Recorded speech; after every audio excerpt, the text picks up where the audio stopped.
Hi all, എല്ലാവർക്കും സഹകാരി rice പ്ലസിൻ്റെ പുതിയൊരു ക്ലാസ്സിലേക്ക് സ്വാഗതം. എൻ്റെ പേര് അജീഷ്.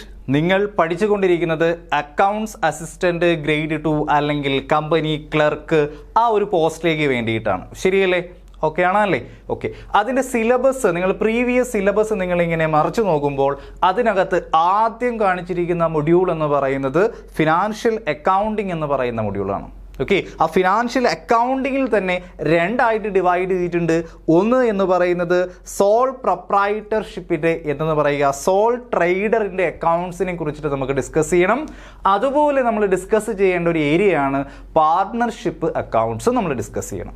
ഓക്കെ അല്ലേ? അപ്പോൾ രണ്ട് ഏരിയാസ് ആണ് നമ്മൾ ഡിസ്കസ് ചെയ്യുന്നത്. ഒന്ന് ഏതിനെ കുറിച്ചിട്ടായിരിക്കും നമ്മൾ ഡിസ്കസ് ചെയ്യുക?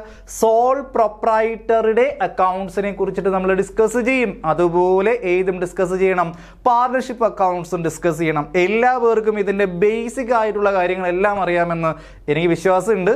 നമ്മൾ കുറച്ച് ഡീറ്റെയിൽ ആയിട്ടാണ് എന്ത് ചെയ്യുന്നത്, ഈ ഒരു ക്ലാസ് നമ്മൾ കൊണ്ടുപോകുന്നത്. ഓക്കെ. പാർട്ണർഷിപ്പ് അക്കൗണ്ട്സ് നിങ്ങൾ +2-നും അതുപോലെ ഡിഗ്രിക്കൊക്കെ ബേസ് ആയിട്ടുള്ള കുറേ കാര്യങ്ങളായിരിക്കും. ഇപ്പോൾ അഡ്മിഷൻ എന്താണ്, അതിൻ്റെ അക്കൗണ്ട്സ് എന്താണ്, okay, admission, retirement, okay, death, then അതുപോലെ തന്നെ ഡിസൊല്യൂഷൻ, ഇതൊക്കെ നമ്മൾ ബേസിക് ആയിട്ടുള്ള കുറേ കാര്യങ്ങൾ പഠിച്ചിട്ടുണ്ട്.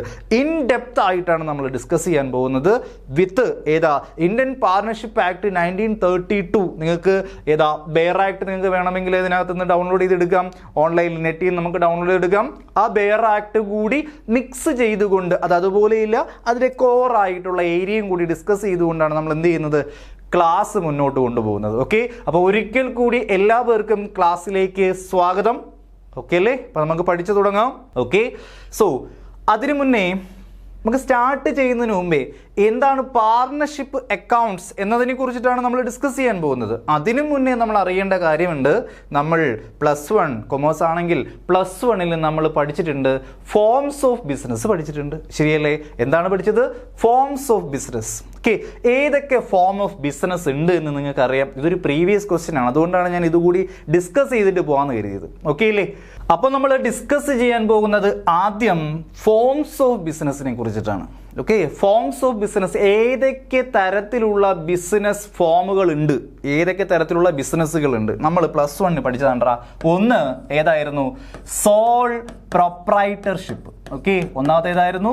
Soul proprietorship, ETOR. ഓക്കെ.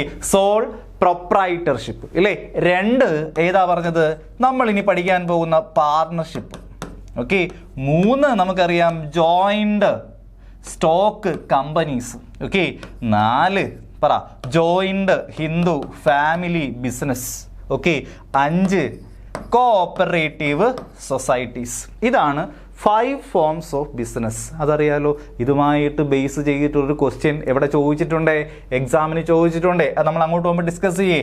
അതിൽ ഒന്ന് സോൾ പ്രൊപ്രൈറ്റർഷിപ്പ് എന്ന് പറയുന്നത് അവിടെ ബിസിനസ് നടത്തുന്നതും മാനേജ് ചെയ്യുന്നതും അതിൻ്റെ ലാഭവും നഷ്ടവും എല്ലാം ഇല്ലേ വീതിച്ചെടുക്കുന്നതും സഹിക്കുന്നതും എല്ലാം ഒരൊറ്റ വ്യക്തിയാണെങ്കിൽ അയാളെയാണ് നമ്മൾ സോൾ പ്രൊപ്രൈറ്റർ എന്ന് വിളിക്കുന്നത്. അങ്ങനെയാണെങ്കിൽ ആ ഫോം ഓഫ് ബിസിനസ്സിനെ നമുക്ക് വിളിക്കാം സോൾ പ്രൊപ്രൈറ്റർഷിപ്പ് എന്ന് വിളിക്കാം. പഠിച്ചാ. 2 പാർട്ണർഷിപ്പ്. നമ്മൾ അങ്ങോട്ട് പോകുമ്പോൾ ഡിസ്കസ് ചെയ്യും. ഓക്കെ. ഡീറ്റെയിൽ ആയിട്ട് ഡിസ്കസ് ചെയ്യും. പാർട്ണർഷിപ്പ് എന്ന് പറഞ്ഞാൽ 2ഓ അതിലധികമോ ആൾക്കാർ നടത്തുന്ന ബിസിനസ് എന്ന് മാത്രം പറഞ്ഞിരിക്കുക. ഇനി 3 ജോയിന്റ് സ്റ്റോക്ക് കമ്പനി.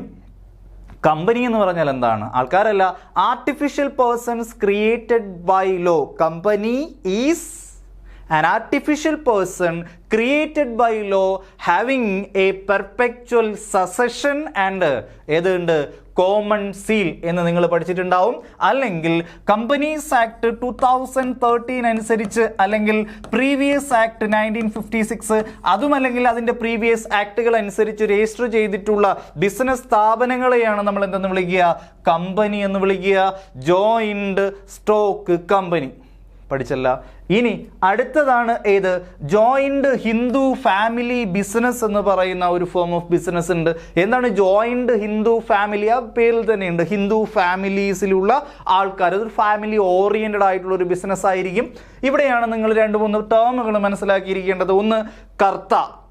ഓക്കെ. ഒന്നാമത്തെ ആരാണ്? കർത്ത. ജോയിന്റ് ഹിന്ദു ഫാമിലിയുടെ ബിസിനസ് എല്ലാം കൺട്രോൾ ചെയ്യുന്ന ഒരു വ്യക്തി. ആ വ്യക്തിയാണ് നമ്മൾ വിളിക്കേണ്ട പേര്. മാനേജ് ചെയ്യുന്ന വ്യക്തിയെ വിളിക്കേണ്ട പേരാണ് എന്തെന്ന് വിളിക്കുക? കർത്ത എന്ന് വിളിക്കുക. ബാക്കിയുള്ള ആൾക്കാരെ നമ്മൾ വിളിക്കേണ്ട പേരാണ് co-personers എന്ന് വിളിക്കുക, co-personers എന്ന് വിളിക്കും. ഓക്കെ, ലാസ്റ്റ് ആണ് നമുക്കെല്ലാം അറിയാവുന്നത് കോഓപ്പറേറ്റീവ് സൊസൈറ്റീസ് അല്ലെങ്കിൽ സഹകരണ സ്ഥാപനങ്ങൾ. ഓക്കെ അല്ലേ? So these are the 5 forms of business. What are they? Sole proprietorship. Okay, അതിനെക്കുറിച്ചിട്ട് നമ്മൾ ഡിസ്കസ് ചെയ്യും, പാർട്ണർഷിപ്പിനെ കുറിച്ചിട്ട് ഡിസ്കസ് ചെയ്യും. ഓക്കെ ആണോ അല്ലേ? ഇനി ജോയിന്റ് സ്റ്റോക്ക് കമ്പനി നിങ്ങൾ പഠിക്കാനുണ്ടെന്ന് തോന്നുന്നു, മൊഡ്യൂളുണ്ട്. Then joint Hindu family business, joint stock company, then cooperative societies. These are the 5 forms എന്ന് മനസ്സിലാക്കുക. ഇതാണ് ബേസ്. ഇവിടെ നിന്നാണ് നമ്മൾ ഓരോന്നിലേക്കും പോകുന്നത്. ഓക്കെ, നമ്മൾ ക്ലാസ്സിലേക്ക് പോകുന്നതിന് മുന്നേ ദാ നോക്കിയടാ, പ്രീവിയസ്ലി ആര് ചോദിച്ച ക്വസ്റ്റ്യൻ ആണിത്? കേരള PSC യുടെ state tax officer, state goods and services tax, okay, ആ ഒരു കാറ്റഗറിയിലേക്ക് വേണ്ടിയിട്ട് 2013-25/2013 എന്ന് പറയുന്ന ക്വസ്റ്റ്യൻ കോഡ് നിങ്ങൾ സെർച്ച് ചെയ്ത് നോക്കുമ്പോൾ നിങ്ങൾക്ക് കിട്ടും. ഓക്കെ, STO നമ്മുടെ സഹകാരി റൈസ് പ്ലസിന് ഫസ്റ്റ് റാങ്ക്, ഒരുപാട് റാങ്കുകൾ നേടിക്കൊടുത്ത ഒരു ഏതായിരുന്നു കാറ്റഗറി ആയിരുന്നു ഏതെന്ന് പറയുന്നത്? STO എന്ന് പറയുന്നത്. ഓക്കെ, സോ അതുപോലെ നിങ്ങൾക്ക് എന്ത് കിട്ടും? ഇതിനകത്ത് നിന്ന് റാങ്കുകളൊക്കെ പ്രതീക്ഷിക്കാം. ഓക്കെ, അതിനുവേണ്ടി മാക്സിമം എന്ത് ചെയ്യുക? പഠിച്ചുകൊള്ളുക. ക്ലിയർ ആണോ? ഓക്കെ, പഠിപ്പിക്കാൻ നമ്മൾ റെഡിയാണ്, നിങ്ങൾ പഠിക്കാൻ ഓക്കെ ആണെങ്കിൽ. ക്ലിയർ? നോക്കൂ, ക്വസ്റ്റ്യൻ ഇങ്ങനെയായിരുന്നു, നോക്കുക. Which of the following is an incorrect statement? അപ്പോൾ ക്വസ്റ്റ്യൻ വളരെ കൃത്യമായിട്ട് വായിച്ചു നോക്കണം. ഇൻകറക്റ്റ് സ്റ്റേറ്റ്മെന്റ് എന്ന് പറഞ്ഞാൽ കറക്റ്റ് അല്ലാത്ത സ്റ്റേറ്റ്മെന്റ് ആണ്. ഓക്കെ, ഇൻ റെസ്പെക്ട് ഓഫ് ഇതുമായിട്ട് ബന്ധപ്പെട്ട് joint and several liability of partners in a firm, ഒരു ഫേമിനകത്തുള്ള പാർട്ട്നേഴ്സിന്റെ ജോയിന്റ് ആൻഡ് സെവറൽ ലയബിലിറ്റിയുമായി ബന്ധപ്പെട്ട് താഴെ പറയുന്നവയിൽ ശരിയല്ലാത്ത സ്റ്റേറ്റ്മെന്റ് ഏതാണ് എന്നുള്ളതാണ് ക്വസ്റ്റ്യൻ. ഓക്കെ അല്ലേ? ഓക്കെ, ദ ഓപ്ഷൻസ് ഇങ്ങനെയാണ്. Partners are collectively liable for the debts of the firm, ഫേമിന്റെ ബാധ്യതകൾക്ക് കളക്റ്റീവ്ലി അവർ കൂട്ടായിട്ട്, ഓക്കെ, കളക്റ്റീവ്ലി അവരെന്താണ്? ലയബിൾ ആണ്, ബാധ്യസ്ഥരാണ്. അതുപോലെ personal properties of partners are not liable for the ഡെപ്റ്റ് ഓഫ് ദ ഫേം, ഫേമിന്റെ ബാധ്യതകൾ തീർക്കാനായിട്ട് പാർട്ട്നേഴ്സ് എന്ത് ചെയ്യേണ്ട ആവശ്യമില്ല? അവരുടെ പേഴ്സണൽ പ്രോപ്പർട്ടി കൊണ്ടുവരേണ്ട ആവശ്യമില്ല എന്ന് രണ്ടാമത് പറയുന്നു. 3, personal properties of individual partners are liable for the ഡെപ്റ്റ് ഓഫ് ദ ഫേം. ഫേമിൻ്റെ ബാധ്യതകൾ അത് മീറ്റ് ചെയ്യാൻ വേണ്ടിയിട്ട് എന്ത് ചെയ്യണം? ഇൻഡിവിജ്വൽ പാർട്ട്നേഴ്സ് അവരുടെ പേഴ്സണൽ പ്രോപ്പർട്ടി വിറ്റിട്ടാണെങ്കിൽ പോലും അത് തീർത്തിരിക്കണമെന്ന്. Okay, next, personal properties of the individual partner will be used to pay off the liabilities if nothing is realizable from other partners. Okay, ബാക്കിയുള്ള പാർട്ട്നേഴ്സിന്റെ കയ്യിൽ നിന്ന് ഒന്നും കിട്ടിയില്ലെങ്കിൽ മാത്രമേ ഏറ്റവും ലാസ്റ്റിലേ നമ്മൾ എന്ത് ചെയ്യത്തുള്ളൂ? The personal properties of an individual partner will be used to pay off liability. Okay, ഓരോ ഇൻഡിവിജ്വൽ പാർട്ട്നേഴ്സിൻ്റെയും പേഴ്സണൽ പ്രോപ്പർട്ടീസ് നമ്മൾ എന്ത് ചെയ്യും? യൂസ് ചെയ്യും. എന്തിനു വേണ്ടിയിട്ട് യൂസ് ചെയ്യും? ലയബിലിറ്റി. നമ്മുടെ ഫേമിന് ബാധ്യതയുണ്ടെങ്കിൽ ആ ബാധ്യത തീർക്കാൻ ഓരോ ഇൻഡിവിജ്വൽ പാർട്ട്നേഴ്സിൻ്റെ പ്രോപ്പർട്ടിയും നമ്മൾ എടുക്കും. If nothing is realisable from other partners. Okay, ബാക്കിയുള്ള പാർട്ട്നേഴ്സിനെ കൊണ്ട് ആ ബാധ്യതകൾ തീർക്കാൻ കഴിയാത്തൊരവസ്ഥ വരുമ്പോഴത്തേക്കാണ് എന്ത് ചെയ്യുക? ഇൻഡിവിജ്വൽ പാർട്ട്നേഴ്സിൻ്റെ പേഴ്സണൽ പ്രോപ്പർട്ടീസ് എടുത്ത് ലയബിലിറ്റീസ് തീർക്കുന്നത്. ഓക്കെ അല്ലേ? ഓക്കെ ആണോ? അപ്പോൾ ഇതുപോലുള്ള ക്വസ്റ്റ്യൻസ് ആയിരിക്കും നിങ്ങൾ പ്രതീക്ഷിക്കേണ്ടത്. സ്റ്റേറ്റ്മെൻറ്റ് ടൈപ്പ് എന്ന് പറഞ്ഞാൽ ഒരു നമ്മൾ പഴയതുപോലെ ജസ്റ്റ് അതിൻ്റെ ബേസ് ആയിട്ടുള്ള കാര്യങ്ങൾ മാത്രം ഇൻഡെപ്ത് ആയിട്ട് നമ്മൾ പഠിക്കണം. ബേസ് ആയിട്ടുള്ള കാര്യങ്ങൾ മാത്രം പഠിച്ചിട്ട് കാര്യമില്ല. ഓക്കെ, ഓരോ സെൻറ്റൻസുകളും എന്ത് ചെയ്യാം? ഇതുപോലെ സ്റ്റേറ്റ്മെൻറ്റ് ടൈപ്പിലേക്ക് കയറി വരാം. സോ ഒരു ടോപ്പിക്കിനെ കുറിച്ചിട്ട് ഇൻഡെപ്ത് ആയിട്ടുള്ള നോളജ് വേണം. ക്ലിയർ ആണല്ലേ? ഓക്കെ, അപ്പോൾ ഇതിൻ്റെ ആൻസർ ഞാൻ ഇപ്പോഴേ പറയുന്നില്ല, കാരണം നിങ്ങളെല്ലാ പേരും ഇതിൻ്റെ ആൻസർ ഈ ക്ലാസ് കഴിയുമ്പോഴത്തേക്ക് നിങ്ങൾ എന്ത് ചെയ്യും? ഇതിൻ്റെ ആൻസർ നിങ്ങൾ പറയും. ഓക്കെ അല്ലേ? ഓക്കെ, അതുപോലെ ഒരു ക്വസ്റ്റ്യനും കൂടി കൊടുത്തിട്ടുണ്ടല്ലോ, നോക്കിയേ. Which one of the following is not a form of business organisation? നമ്മൾ സ്റ്റാർട്ട് ചെയ്തപ്പോൾ ഞാൻ തുടങ്ങി അല്ലേ? സ്റ്റാർട്ട് ചെയ്തപ്പോൾ ഇതിൽ നിന്നാണ് നമ്മൾ സ്റ്റാർട്ട് ചെയ്തത്. Which is not a form of business organisation. നമ്മൾ സ്റ്റാർട്ട് ചെയ്തപ്പോൾ തന്നെ പറഞ്ഞു. അപ്പോൾ ഇതിൻ്റെ ആൻസർ നിങ്ങൾ തന്നെ ഇപ്പോഴേ അങ്ങ് പറഞ്ഞേക്കുക. ഓക്കെ അല്ലേ? കമ്പനിയാണോ, സോൾ ട്രേഡർ അല്ലെങ്കിൽ സോൾ പ്രൊപ്രൈറ്റർഷിപ്പ് ഓർഗനൈസേഷൻ ആണോ, പാർട്ണർഷിപ്പ് ആണോ, ഗവൺമെൻറ് ഡിപ്പാർട്ട്മെൻ്റ് ആണോ, ഏതാണ് ഫോം ഓഫ് ബിസിനസ് അല്ലാത്തത്? ഓക്കെ, ചോദിച്ചിരിക്കുന്നത് 2018 lecturer in commercial practice, no candidate available. Okay, NCAയിൽ ചോദിച്ചിട്ടുള്ള ക്വസ്റ്റ്യൻ ആണ് കേട്ടോ ഇത്. 44/2018 ആണ്. നിങ്ങൾക്ക് സെർച്ച് ചെയ്ത് നോക്കാം, നിങ്ങൾക്ക് ഡൗൺലോഡ് ചെയ്യാം ക്വസ്റ്റ്യൻ പേപ്പേഴ്സ്. ഓക്കെ, ഇതിൻ്റെ ആൻസർ നമുക്ക് ലാസ്റ്റിലേക്ക് പോകാം, എല്ലാവർക്കും അറിയായിരിക്കാം. ക്ലിയർ? നമുക്ക് സ്റ്റാർട്ട് ചെയ്യാം. പാർട്ണർഷിപ്പ്. ഓക്കെ, അതിൻ്റെ ഇൻട്രൊഡക്ഷൻ, അതിൻ്റെ പാർട്ണർഷിപ്പ് ആക്ട് എന്നാണ് അത് കെയിം ഇൻ ടു ഫോഴ്സ് ആയത്. ഓക്കെ അല്ലേ? അങ്ങനെയുള്ള കുറച്ച് അതിൻ്റെ ബേസ് ആയിട്ടുള്ള എന്താണ് പാർട്ണർഷിപ്പ് ഓക്കെ എന്നതിനെ കുറിച്ചിട്ടാണ് നമ്മൾ ഡിസ്കസ് ചെയ്യുന്നത്. നോക്കുന്നു, ദ ഇന്ത്യൻ പാർട്ണർഷിപ്പ് ആക്ട് എന്നാണെന്ന് മനസ്സിലാക്കി വെക്കുക, എഴുതി വെക്കുക. Indian partnership act 1932. ഈ ഒരു ഏതിലുള്ള സ്ലൈഡിലുള്ള എല്ലാ കാര്യങ്ങളും ഇതുപോലെ നിങ്ങൾ എഴുതണ്ട. ഞാൻ എന്ത് ചെയ്യും? അണ്ടർലൈൻ ചെയ്യും. ആ പോയിന്റുകൾ മാത്രമാണ് കീവേഡ്സ്. ആ വേർഡുകൾ മാത്രം, ആ സെൻറ്റൻസുകൾ അല്ലെങ്കിൽ ആ വേർഡുകൾ മാത്രം നിങ്ങൾ നോട്ട് ചെയ്ത് വെക്കുക. ക്ലിയർ ആണോ? ഓക്കെ അല്ലേ?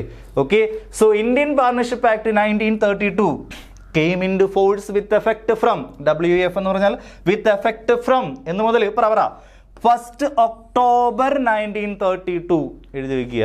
ഓക്കെ, അപ്പോൾ ഇന്ത്യൻ പാർട്ണർഷിപ്പ് ആക്ട് 1932 ഒക്ടോബർ 1-ാം തീയതിയാണ് കെയിം ഇൻ ടു ഫോഴ്സ് ചെയ്ത് അല്ലെങ്കിൽ നിലവിൽ വന്നത്.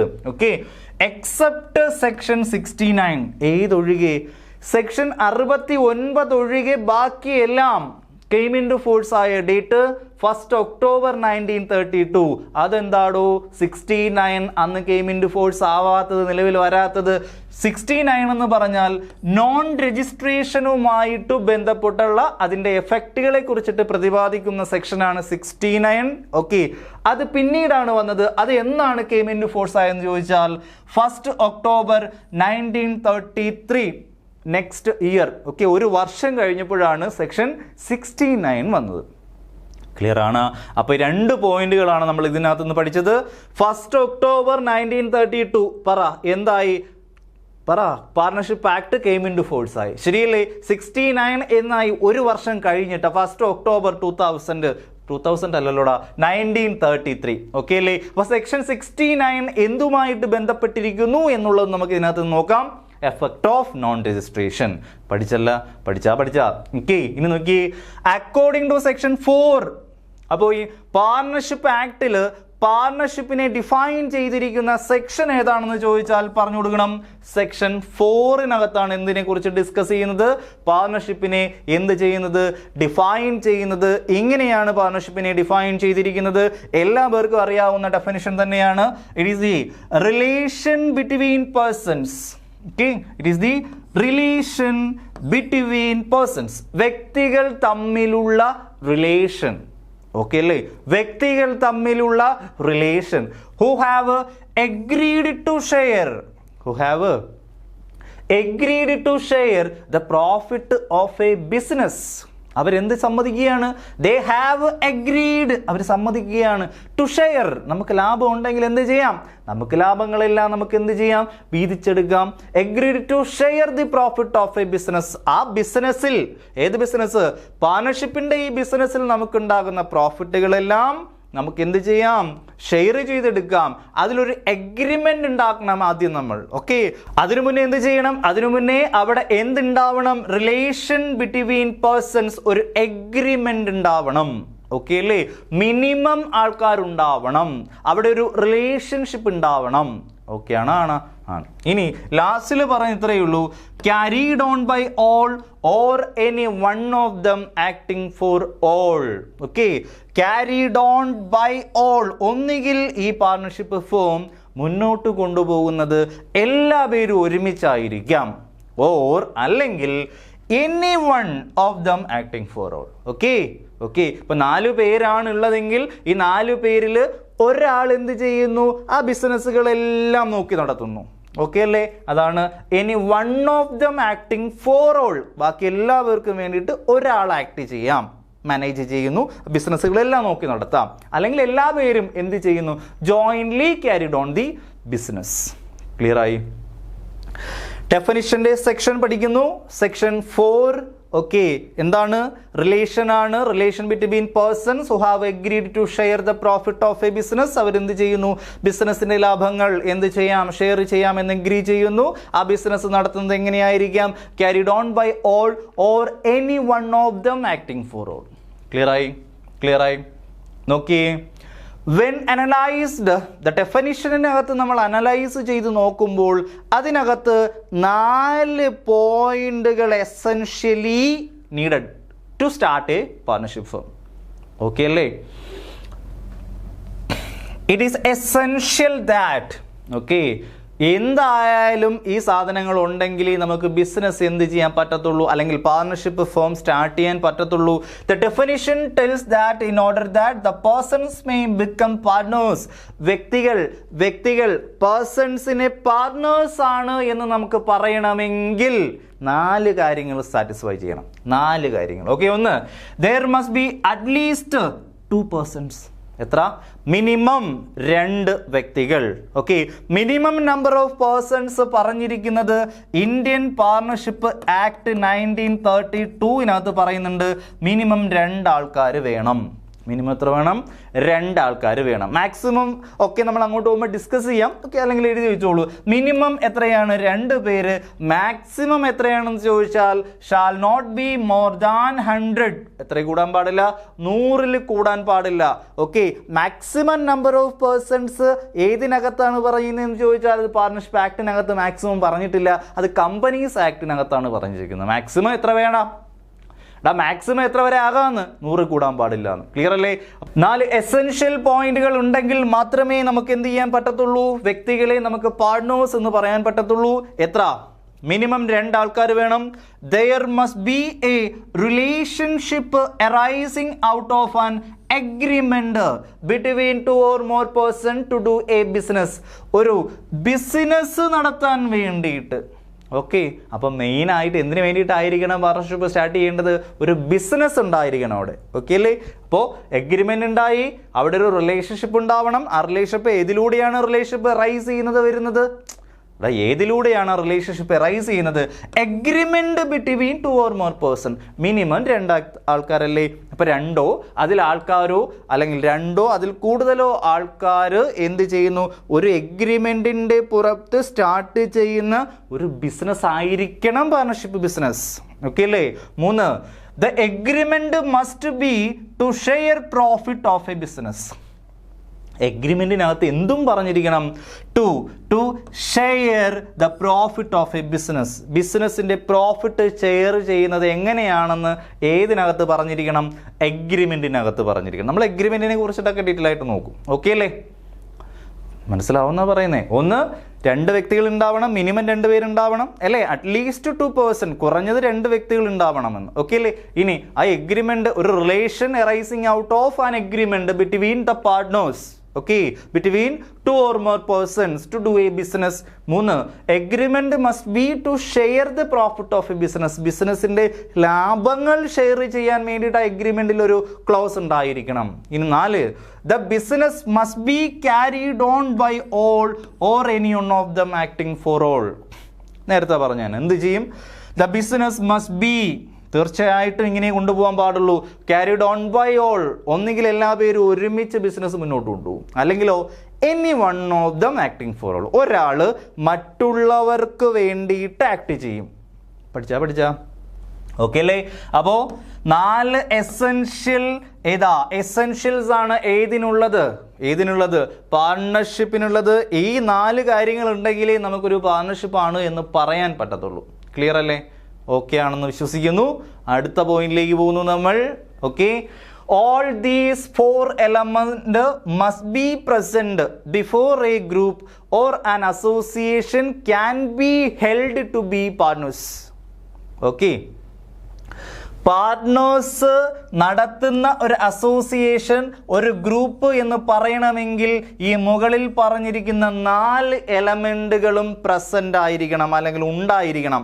എങ്കിൽ മാത്രമേ ആ പാർട്ട്നേഴ്സിനെ നമുക്ക് പാർട്ണർഷിപ്പിലെ ആൾക്കാർ എന്ന് പറയാൻ പറ്റത്തുള്ളൂ.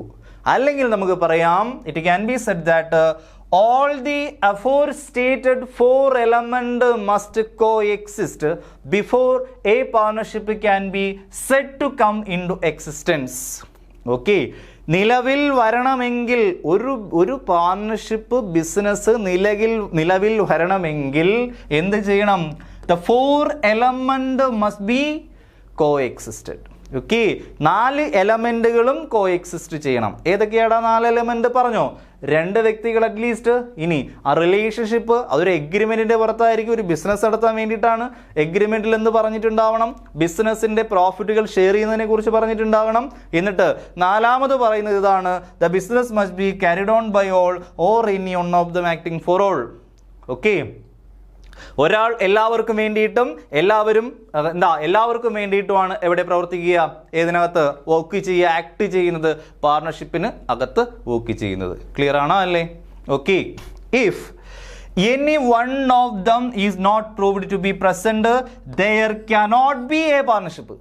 ഈ പറഞ്ഞിരിക്കുന്ന 4 എസെൻഷ്യൽസിൽ ഒരു എലമെന്റ് ഇല്ലെങ്കിൽ പോലും, okay, if any one of them is not proved to be present ചെയ്യാനായിട്ട് നമുക്ക് പ്രൂവ് ചെയ്യാൻ പറ്റത്തില്ലെങ്കിൽ, ഓക്കെ, കോടതിയിലൊക്കെ ഒരുപാട് കേസുകളൊക്കെ പോയി ഇത് പാർട്ണർഷിപ്പ് ആണോ അല്ലയോ എന്നതിനെ ചൊല്ലിയിട്ടൊക്കെ. ഓക്കെ, അപ്പോൾ കോർട്ട് നോക്കുന്നതെന്ന് പറഞ്ഞാൽ ഇങ്ങനെയുള്ള എസെൻഷ്യൽസ് അല്ലെങ്കിൽ എസെൻഷ്യൽ എലമെന്റുകൾ ഉണ്ടോ ഇല്ലയോ എന്ന് നോക്കിയിട്ടാണ് ഒരു പാർട്ണർഷിപ്പ് അത് ഫേമാണോ, ഒരു പാർട്ണർഷിപ്പ് ഫേമാണോ അല്ലയോ എന്ന് ഡിക്ലെയർ ചെയ്യുന്നത്.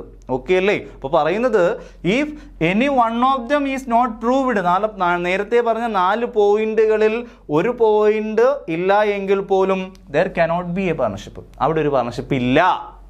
പഠിച്ചാ ഇനിയോ, the persons who have entered into partnership with one another are called individually, okay, individually called partners.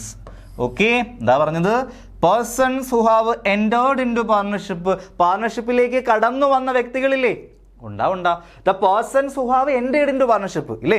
ഒരു എഗ്രിമെന്റ് വെച്ച്, ഒരു റിലേഷൻഷിപ്പിലൂടെ ഒരു എഗ്രിമെന്റ് വെച്ച് ഒരു പാർട്ണർഷിപ്പിലേക്ക് കടന്നു വന്ന വ്യക്തികളില്ലേ? അവരെ ഓരോരുത്തരെയും നമ്മൾ വിളിക്കേണ്ട പേരാണ്. ഇങ്ങനെ വിളിച്ചോളണം. ഇനി എന്തെന്ന് വിളിക്കണം? Individually called partners and collectively, okay, collectively മുഴുവനായിട്ട് നമുക്ക് എന്തെന്ന് വിളിക്കാം? ഒരു ഫേം എന്ന് വിളിക്കാം. ഓക്കെ അല്ലേ? At the name under which their business is carried on. Okay, ആ ബിസിനസ് നടത്തിക്കൊണ്ടു പോകുന്നതിന് ആ ബിസിനസ്സിന് ഒരു പേരുണ്ടാവും. The name under which their business is carried on. Business മുന്നോട്ട് കൊണ്ടുപോകുമ്പോൾ ആ ബിസിനസ്സിന് ഒരു പേരുണ്ടാവും, നെയിം ഉണ്ടാവും. It is called firm name. Okay, ഇത് പറഞ്ഞിരിക്കുന്ന സെക്ഷൻ 4 തന്നെയാണ് പറഞ്ഞിരിക്കുന്നത് ഇല്ലേ? ഡെഫിനിഷനും ഏതിനകത്ത് തന്നെയാണ് പറഞ്ഞിട്ടുള്ളത്? നമ്മൾ നേരത്തെ പറഞ്ഞായിരുന്നു.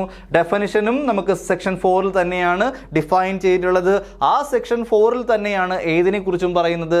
പാർട്ട്നേഴ്സ് ആരാണ്, ഫേം എന്താണ്, അതുപോലെ തന്നെ ഫേം നെയിം എന്താണ്. ക്ലിയർ അല്ലേ? ഒന്നുമില്ല അതിനകത്ത്. ഓക്കെ, ക്ലിയർ ആണോ അല്ലേ? ഇനി പറയുന്ന കുറച്ച് കാര്യങ്ങൾ കറക്റ്റായിട്ട് ശ്രദ്ധിച്ചിരിക്കുക. ഇൻ ലോ, നിയമത്തിൽ a firm is only a convenient phrase for describing the partners. പാർട്ട്നേഴ്സിനെ ഡിസ്ക്രൈബ് ചെയ്യുന്നതിന് വേണ്ടിയിട്ടുള്ളൊരു ഫ്രേസ് മാത്രമാണ് ഇത് ഒരു ഫേം എന്ന് പറയുന്നത്. And the firm has no legal existence. Write down, the firm has no legal existence apart from its partners. Okay, ഫേമിന് എന്തില്ല? നോ ലീഗൽ എക്സിസ്റ്റൻസ്, നിയമപരമായിട്ട് ഒരു നിലനിൽപ്പില്ല. Apart from its partners. Okay, apart from its partners. Partners ഇല്ലാണ്ട് ഒരു ഫേമിന് ഒരു legal existence ഇല്ല. Partner ഉണ്ടെങ്കിലേ ഫേമിന് എന്തുള്ളൂ? ലീഗൽ എക്സിസ്റ്റൻസ് ഉള്ളൂ. പഠിച്ചാ ഓക്കെ അല്ലേ? അതാ പോയിന്റ്, നല്ല പോയിന്റ് ആണ്. The firm has no legal existence apart from its partners. Clear ആയല്ലേ? Okay, it is neither a legal entity, ഇത് ഒരു ലീഗൽ എൻറ്റിറ്റിയുമല്ല. Nor is it a person as is a corporation. Okay, ഒരു corporation പോലെ as nor is it a person, ഒരു വ്യക്തിയുമല്ല, ഒരു legal എൻറ്റിറ്റിയുമല്ല. ഓക്കെ, ക്ലിയർ ആണ്? ഇറ്റ് ഈസ് ഏത് ഫേം എന്ന് പറയുന്നത്? What is firm? A firm എന്ന് പറയുന്നത് it is A collective name of the members of the partnership. അതാണ് point. The firm name, firm എന്ന് പറയുന്നത് എന്താണ്? It is a collective name. Okay, ആ പാർട്ട്നേഴ്സിന്റെ കളക്റ്റീവ് നെയിം, ആ ബിസിനസിന്റെ ഒരു പേര്, ഒരു ഫ്രേസ്, ഒരു കൺവീനിയന്റ് ഫ്രേസ്, അത്രയേ ഉള്ളൂ. നിയമപരമായിട്ടൊരു എക്സിസ്റ്റൻസ് ഇല്ല. പാർട്ട്ണർ ഇല്ലാതെ ഫേമിന് എന്തില്ല?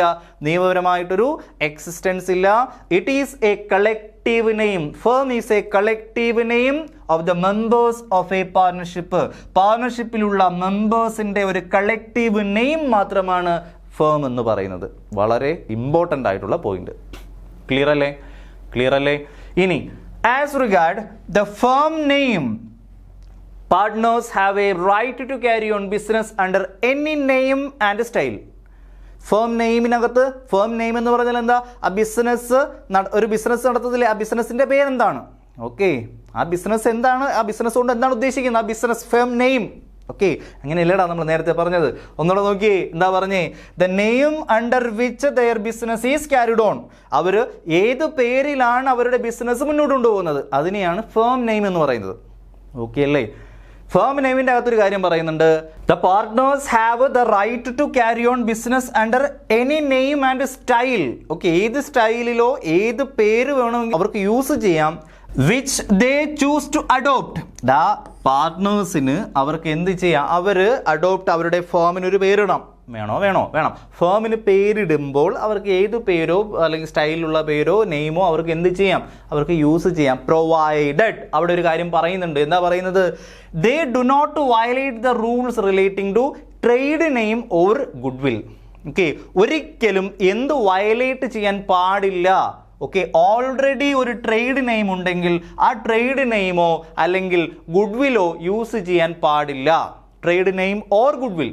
ഓക്കെ, ഓൾറെഡി ഒരു ട്രേഡ് നെയിം ഉണ്ട്. ഇപ്പോൾ ഐഫോൺ എന്ന് പറയുന്നത്, ആപ്പിൾ എന്ന് പറയുന്നത്, സാംസങ് എന്നൊരു ട്രേഡ് നെയിമാണ്. ഓക്കെ, ആ ട്രേഡ് നെയിം യൂസ് ചെയ്തുകൊണ്ട് നമുക്ക് എന്ത് ചെയ്യാൻ പറ്റത്തില്ല? വേറൊരു ബിസിനസ് സ്റ്റാർട്ട് ചെയ്യാൻ പറ്റത്തില്ല എന്നുള്ളതാണ് പറയുന്നത്. ഒരു എക്സാമ്പിൾ പറഞ്ഞതേ ഉള്ളൂ. ഓക്കെ, ക്ലിയർ അല്ലേ? ഓക്കെ ആണോ അല്ലേ?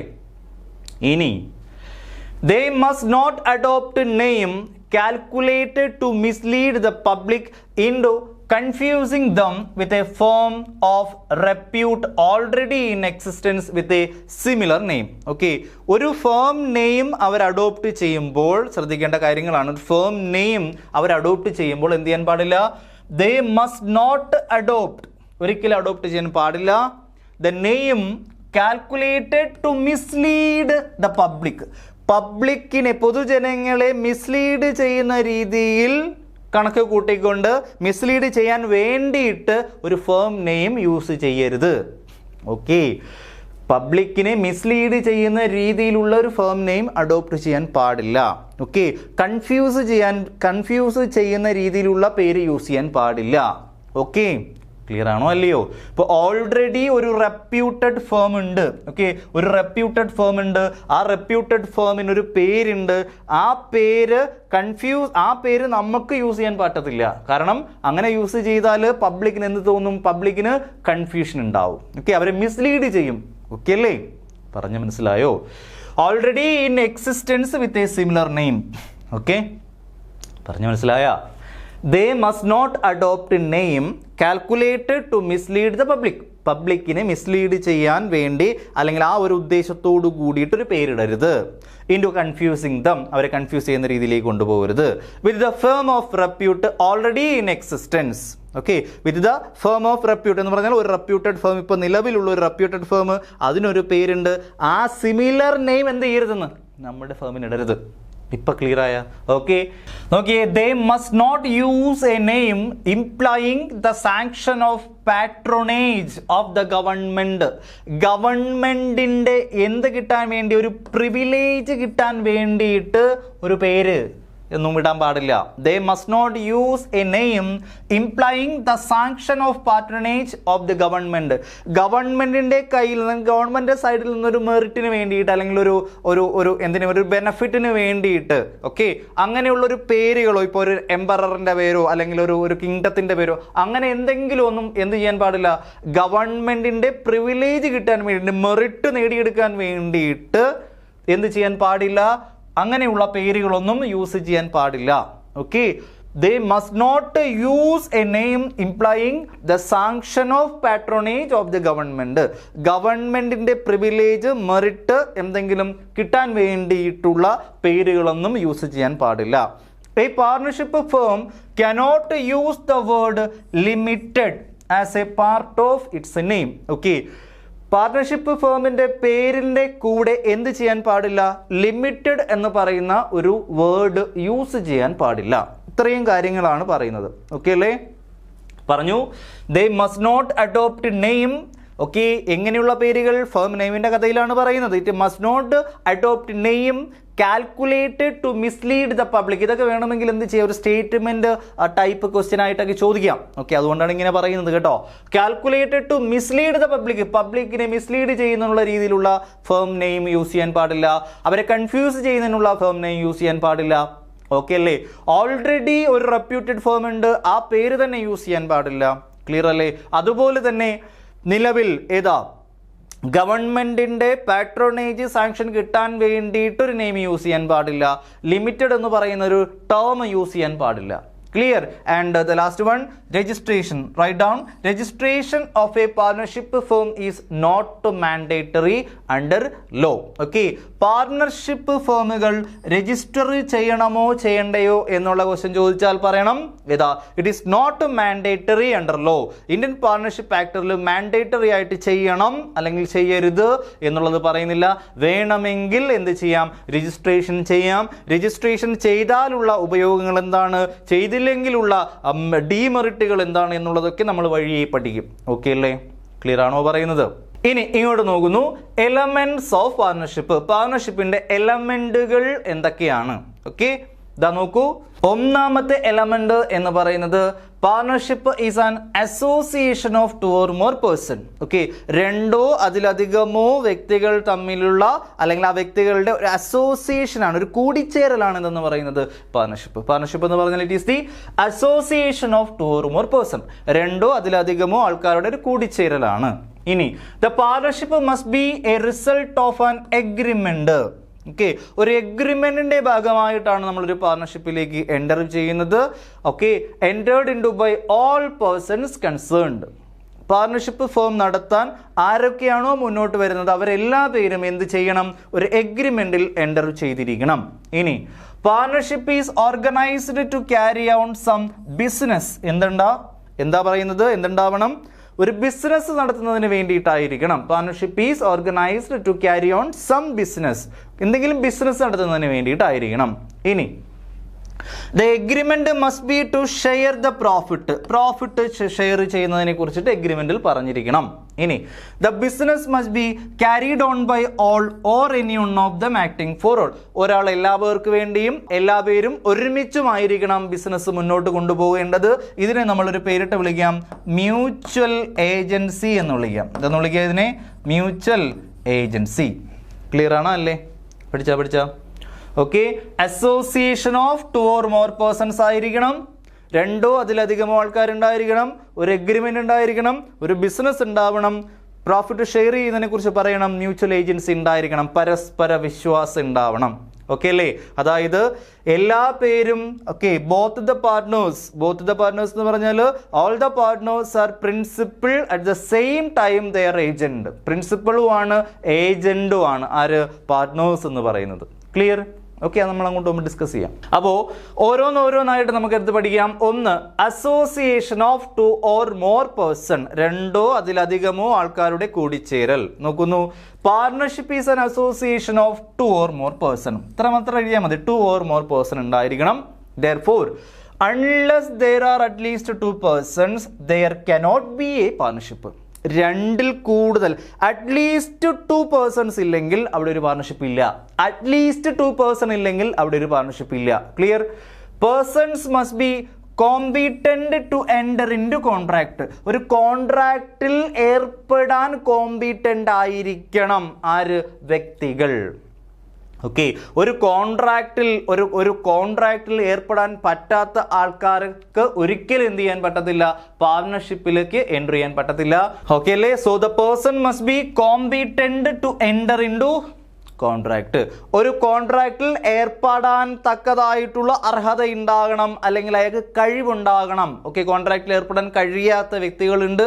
ഓക്കെ, അങ്ങനെയുള്ള വ്യക്തികൾക്ക് പാർട്ണർഷിപ്പിലും എന്ത് ചെയ്യാൻ പറ്റത്തില്ല, എൻ്റർ ചെയ്യാൻ പറ്റത്തില്ല. ദെൻ അതുപോലെ a minor cannot be a partner in a firm. Write down point ആണ്.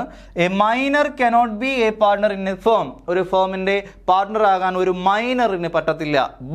പക്ഷേ with the consent of all the partners, എല്ലാ പേരുടെയും സമ്മതത്തോടു കൂടി he may be admitted to the benefit of the partnership. പാർട്ണർഷിപ്പിന്റെ ബെനഫിറ്റിന് വേണ്ടിയിട്ട് അയാൾ എന്ത് ചെയ്യാം, അഡ്മിറ്റ് ചെയ്യാം. ഓക്കെ, പോയിന്റ് ആണ്, എക്സാമിന് ചോദിക്കാം.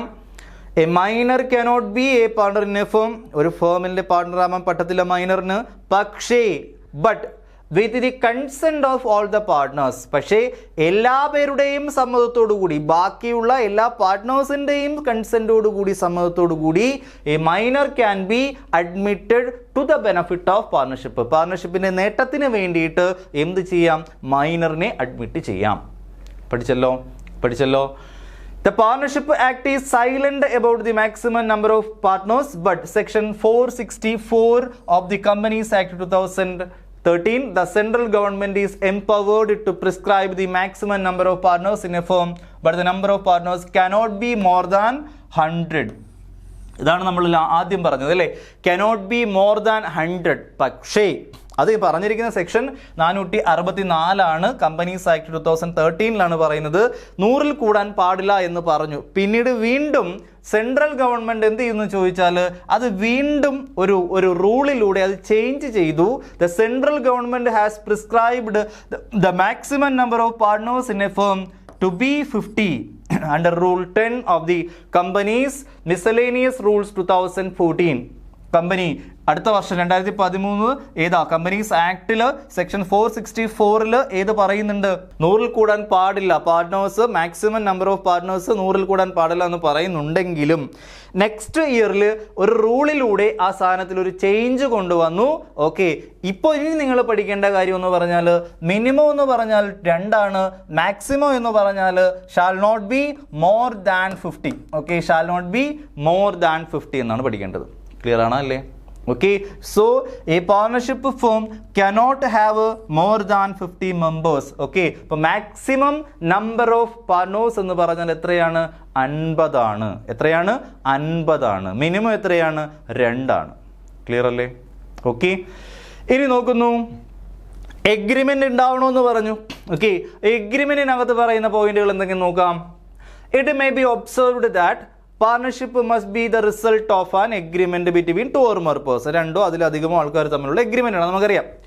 There must be an agreement entered into by all the persons concerned. Okay, so ആ എഗ്രിമെന്റിൽ അത് പോയിന്റ് ആണ്, the agreement should be entered into by all the persons concerned. Okay, എല്ലാ വ്യക്തികളും, ഓക്കെ, അതായത് വ്യക്തികളല്ലേ, പേഴ്സൺസ് ആണ് പാർട്ട്നേഴ്സ് ആയിട്ട് വരുന്നത്. അങ്ങനെ വരുന്ന പാർട്ട്നേഴ്സ് പേഴ്സൺസ് എല്ലാം എന്ത് ചെയ്തിരിക്കണം, എഗ്രിമെന്റിൽ എൻ്റർ ചെയ്തിരിക്കണം. Okay, this element relates to voluntary and contractual nature of partnership ആണ്. ഓക്കെ, ഇതൊരു കോൺട്രാക്ച്വൽ നേച്ചർ ആണ്, അതായത് ഒരു കോൺട്രാക്റ്റിൽ എന്തുണ്ട്, ഒരു എഗ്രിമെന്റ് ഉണ്ട്. അതുപോലെ തന്നെയാണ് എവിടെയും ഇന്ത്യൻ പാർട്ണർഷിപ്പ് ആക്ടിലും എന്തുണ്ടാവണമെന്ന് പറയുന്നുണ്ട്, വോളണ്ടറി ആയിട്ട് ചെയ്തിരിക്കണം. ഒരു കോൺട്രാക്ച്വൽ നേച്ചർ ആണ് ഇത് എഗ്രിമെന്റ് എന്ന് പറയുന്നത്. Such an agreement between the partners may be, okay, point, the agreement between the partners may be express or implied.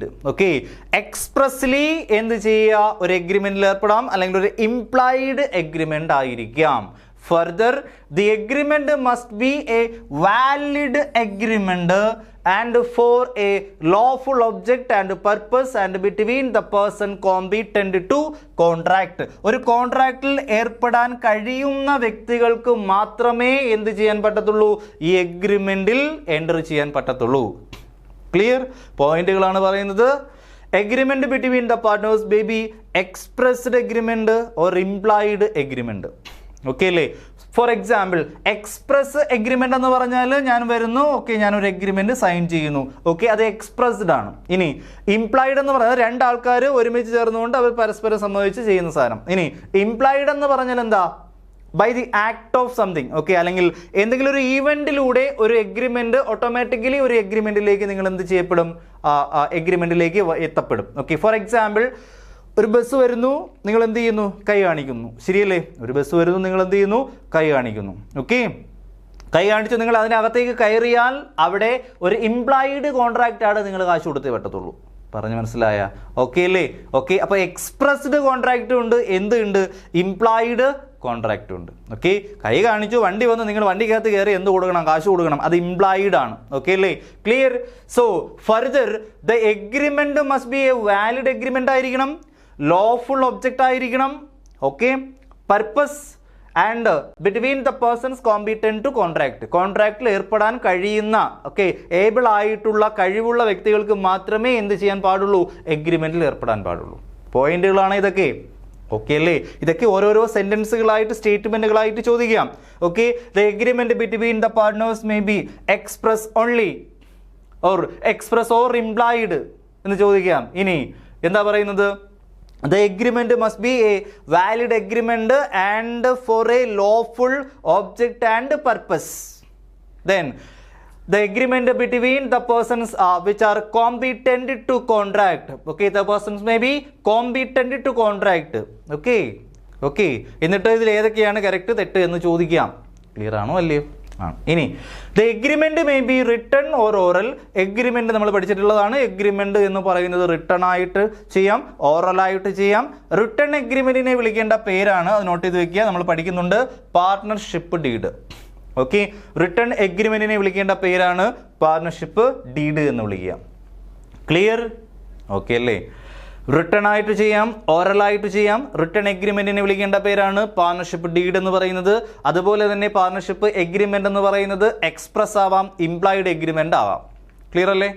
Okay, next ഒരു ബിസിനസ് ഉണ്ടാവണോടാ, ഒരു ബിസിനസ്. ഓക്കെ, അപ്പോൾ ഇന്ത്യൻ കോൺട്രാക്ട് ആക്ട് അല്ലല്ലോ, Indian ഏതാ, partnership act 1932 business എന്താണ് എന്ന ആ ഒരു എന്ത് പറയുന്നുണ്ട്, ആ ആക്ടിനകത്ത് പറയുന്നുണ്ട്. ഓക്കെ, ആ ആക്ടിനകത്ത് ബിസിനസ് എന്ന് പറയുന്നത് every trade, occupation and profession, ഇതിനെയാണ് അവരെന്തെന്ന് വിളിക്കുക, ബിസിനസ് ആയിട്ട് വിളിക്കുക. ഒന്നുകിൽ ഒരു ട്രേഡ് ആയിരിക്കാം, ഒരു ഒക്കുപ്പേഷൻ ആയിരിക്കാം, ഒരു പ്രൊഫഷൻ ആയിരിക്കാം. ഇതിനെ മൂന്നിനെയുമാണ് ഏതിനകത്ത് ഉൾപ്പെടുത്തിയിട്ടുള്ളത്, ബിസിനസ് എന്ന് പറയുന്ന കോണ്ടെക്സ്റ്റിൽ നമുക്ക് പറയാൻ പറ്റത്തുള്ളൂ. Clear? In this context we will consider two proposition. First, there must exist a business, sorry, not agreement, a business. Okay, ഒരു ബിസിനസ് ഉണ്ടായിരിക്കണം. എന്താണ് ബിസിനസ്? ബിസിനസ് എന്ന് പറഞ്ഞാൽ ഒരു ട്രേഡ് നടത്തുന്ന ബിസിനസ് ആയിരിക്കാം, ഒരു ഒക്കുപ്പേഷൻ ആയിരിക്കാം, അല്ലെങ്കിൽ ഒരു പ്രൊഫഷൻ ആയിരിക്കാം. ക്ലിയർ അല്ലേ? ഇപ്പോൾ ചാർട്ടേഡ് അക്കൗണ്ടന്റ് ഫേം എന്നാണ് പറയുന്നത്, അതൊരു പ്രൊഫഷനാണ്. ഓക്കെ അല്ലേ? ലോയേഴ്സ് അതൊരു ഒക്കുപ്പേഷൻ ആണ്. ഓക്കെ, അവിടെയും ഫേം എന്ന് തന്നെയാണ് വിളിക്കുന്നത്. ഒരു ട്രേഡ് നടത്തുന്നുണ്ടെങ്കിൽ, ഒരു വ്യാപാരം നടത്തുന്നുണ്ടെങ്കിലും അവിടെയും നമുക്ക് എന്ത് ചെയ്യാം, പാർട്ണർഷിപ്പ് സ്റ്റാർട്ട് ചെയ്യാം. ക്ലിയർ? അപ്പോൾ പാർട്ണർഷിപ്പിലെ ബിസിനസ് എന്ന് പറയുന്നത്, പാർട്ണർഷിപ്പിൽ എന്തുണ്ടായിരിക്കണം, അത് മസ്റ്റ് ആണ്. there must be a business, there must exist a business. ഒരു ബിസിനസ് ഉണ്ടായിരിക്കണം. മനസ്സിലാവുന്നുണ്ടോ? there exist a business. ഇനി ആ ബിസിനസ് എന്ന് പറഞ്ഞാൽ എന്താണ്? Business every trade, occupation and profession. Clear? The existence of business is essential. അത് തന്നെയാണ് നമ്മൾ ആദ്യം പറഞ്ഞത്. ഓക്കെ അല്ലേ? ഓക്കെ, ഇപ്പോൾ എഴുതേണ്ട അല്ലെങ്കിൽ നോട്ട് ചെയ്യേണ്ട point, there must exist a business. ഒരു ബിസിനസ് ഉണ്ടായിരിക്കണം. ബിസിനസ് എന്താണ് എന്ന ഡെഫിനിഷനിൽ പറഞ്ഞിരിക്കുന്ന കാര്യങ്ങൾ ഓർമ്മിച്ച് വെച്ചിരുന്നാൽ മതി. ഓക്കെ, ഇനി secondly, the motive of the business is the acquisition of gains. ബിസിനസിന്റെ മോട്ടീവ്, ഓക്കെ, ബിസിനസ് അതിന്റെ ഉദ്ദേശം എന്ന് പറയുന്നത് എന്തിനായിരിക്കണം? അക്വിസിഷൻ ഓഫ് ഗെയിൻസ്, നേട്ടങ്ങൾ അക്വയർ ചെയ്യുക എന്നുള്ളതായിരിക്കും, നേടിയെടുക്കുക. Which leads to the formation of partnership. Okay, അതാണ് പാർട്ണർഷിപ്പിന്റെ ഫോർമേഷനിലേക്ക് നയിക്കുന്നത്. Clear? Okay, the motive of the business is acquisition of gains.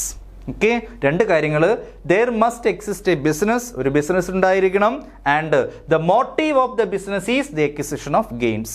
Clear ആണാ? ഓക്കെ അല്ലേ? ഇനി therefore there can be no partnership where there is no intention to carry on the business and to share the profit thereof. Okay, പോയിന്റാണ്. there can be no partnership, ഒരു partnership ഉണ്ടാവത്തില്ല. എങ്ങനെയുള്ള partnership ഉണ്ടാവത്തില്ല? there is no intention to carry on the business, ഒരു business മുന്നോട്ട് കൊണ്ടുപോകണം എന്നുള്ള ഉദ്ദേശത്തോടു കൂടി അല്ലാതെ പ്രവർത്തിക്കുന്ന ഒരു സ്ഥാപനങ്ങളും പാർട്ണർഷിപ്പ് സ്ഥാപനങ്ങളല്ല, ഫേമുകളും പാർട്ണർഷിപ്പ് ഫേമുകളല്ല. And to share the profit thereof. Okay അല്ലേ? ക്ലിയർ? എന്താ പറയുന്നത്? there can be no partnership where there is no intention to carry on the business. Business നടത്തുക എന്നുള്ള ഉദ്ദേശമല്ല, ആ ബിസിനസ്സിൽ നിന്ന് നടത്തുന്ന പ്രോഫിറ്റ് ഷെയർ ചെയ്യുക എന്നുള്ള ഉദ്ദേശവും ഇല്ല എങ്കിൽ അതിനെ ഒരു പാർട്ണർഷിപ്പായിട്ട് കണക്കാക്കാൻ പറ്റത്തില്ല. ഓക്കെ ആണോ? ക്ലിയർ ആണോ? അല്ലേ? പഠിച്ചാ നെക്സ്റ്റ്. അപ്പോൾ രണ്ട് കാര്യങ്ങൾ ജസ്റ്റ് പറയുന്നേ ഉള്ളൂ. ഏതൊക്കെയാ? എവിടെ പോയോ? ഒന്ന് ഏതാ? എക്സിസ്റ്റൻസ് ഓഫ് ബിസിനസ് എക്സിസ്റ്റൻസ് ഉണ്ടാവണം, അല്ലെങ്കിൽ business there must exist a business, ഒരു ബിസിനസ് ഉണ്ടായിരിക്കണം. ഇനി അക്വിസിഷൻ, ആ ബിസിനസിന്റെ മെയിൻ ഉദ്ദേശം എന്ന് പറഞ്ഞാൽ എന്തായിരിക്കണം? ഗെയിൻ, അക്വിസിഷൻ, നേട്ടങ്ങൾ ഉണ്ടാക്കുക എന്നുള്ളതായിരിക്കണം. ക്ലിയർ ആണോ? ഈ രണ്ട് പോയിന്റുകൾ മാത്രം നോട്ട് ചെയ്താൽ മതി. ഓക്കെ. ഇനി agreement to share profit share ചെയ്യുന്നതിനെ കുറിച്ച് എഗ്രിമെന്റിൽ പറഞ്ഞിരിക്കണം, അല്ലെങ്കിൽ എഗ്രിമെന്റ് വെക്കണം കേട്ടോ. നോക്കി, the sharing of profit is an essential feature ആണ്, നമുക്കറിയാം. ഇനി there can be no partnership where only one of the partners is entitled to the whole of the profit of the business. Okay, point ആണ്. there can be no partnership എന്ന് പറഞ്ഞാൽ അങ്ങനെ ഒരു partnership ഇല്ല എന്നുള്ളതാണ്. ഓക്കെ. സി, ചില bear ആക്ടിലുള്ള ചില പോയിന്റുകൾ അതുപോലെ എടുത്ത് എഴുതുമ്പോൾ അത് നമ്മൾ വായിച്ചത് മനസ്സിലാക്കാൻ കുറച്ച് ടഫായിരിക്കും. ജസ്റ്റ് സിമ്പിളായിട്ട് എന്താണ് അതിൻ്റെ ബേസിക് എന്നുള്ളത് മാത്രം മനസ്സിലാക്കിയിരിക്കുക. ഓക്കെ, ഐഡിയ എന്താണ് എന്നുള്ളത് മാത്രം. Okay. Where only one of the partner is entitled to the whole of the profit of the business എന്ന് പറഞ്ഞാൽ എന്താ? എടാ ബിസിനസ് ഏത് ബിസിനസ്സാണ്? നമ്മുടെ പാർട്ണർഷിപ്പ് ബിസിനസിന്റെ പ്രോഫിറ്റ് മുഴുവനായിട്ടും, whole of the profit of the ബിസിനസിന്റെ ബിസിനസ്സിൽ നിന്ന് നമ്മൾ ഡിറൈവ് ചെയ്ത പ്രോഫിറ്റ് മുഴുവനായിട്ടും, മുഴുവനായിട്ടും ഓക്കെ എടുക്കുന്നത് ഒരൊറ്റ പാർട്ണർ ആണെങ്കിൽ only one partner is entitled, ഒരു പാർട്ണറിനു മാത്രമാണ് അവകാശമെങ്കിൽ. എന്തിന്റെ അവകാശം? പാർട്ണർഷിപ്പ് ബിസിനസിന്റെ പ്രോഫിറ്റ് മുഴുവനായിട്ടും അതിന്റെ എൻടൈറ്റിൽ ചെയ്തിരിക്കുന്നത് എന്ന് പറഞ്ഞാൽ മുഴുവനായിട്ടും ആരുടെ കയ്യിലേക്കാണ് പോകുന്നതെങ്കിൽ, ഒരൊറ്റ പാർട്ണറിന്റെ കയ്യിലേക്കാണ് പോകുന്നതെങ്കിൽ അവിടെ പാർട്ണർഷിപ്പ് എന്ന് വിളിക്കാൻ പറ്റത്തില്ല. ഓക്കെ ആണോ? അല്ലേ? Clear? Partners must agree to share the profits in any manner they choose. അവർക്ക് ഏത് രീതിയിൽ വേണമെങ്കിലും എന്ത് ചെയ്യാം? പ്രോഫിറ്റുകൾ ഷെയർ ചെയ്തെടുക്കാം. Okay, partners must agree to share the profits. അവർ എഗ്രി ചെയ്തിരിക്കണം.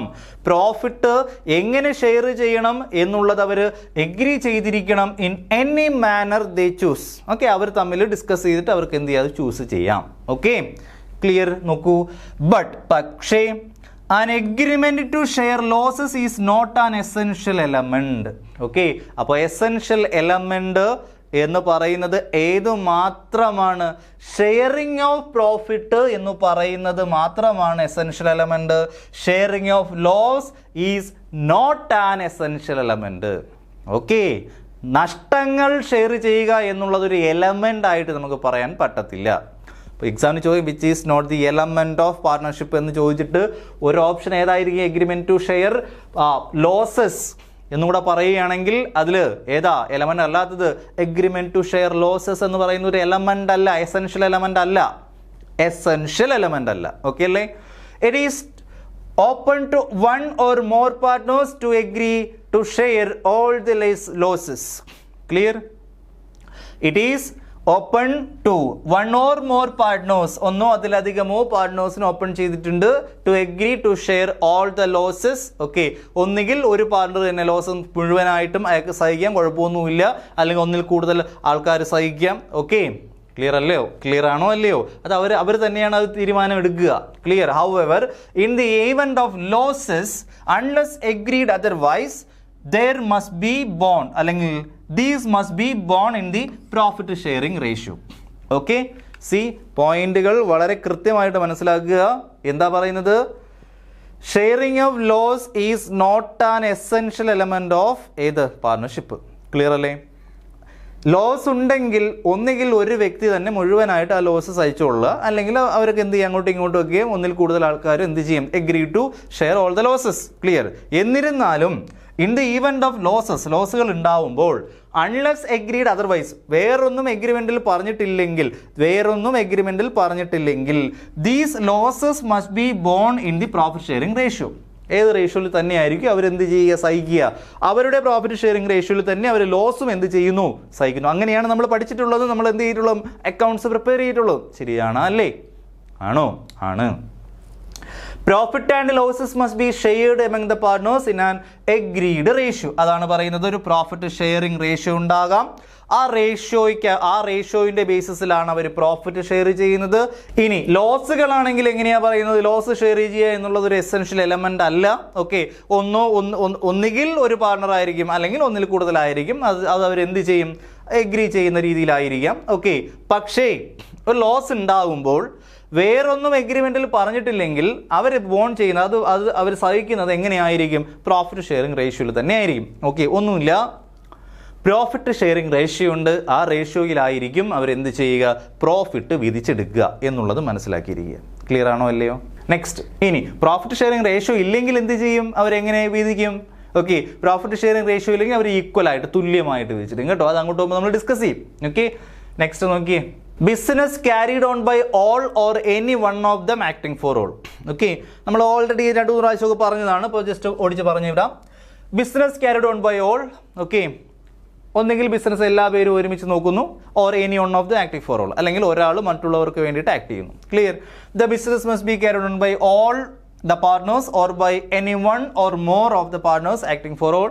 This is the cardinal principle of partnership law. Okay, partnership ലോയുടെ ഒരു വളരെ അത്യന്താപേക്ഷിതമായ, വളരെ ഇമ്പോർട്ടൻ്റ് ആയിട്ടുള്ള ഒരു പ്രിൻസിപ്പിളാണ് എന്ന് പറയുന്നത്.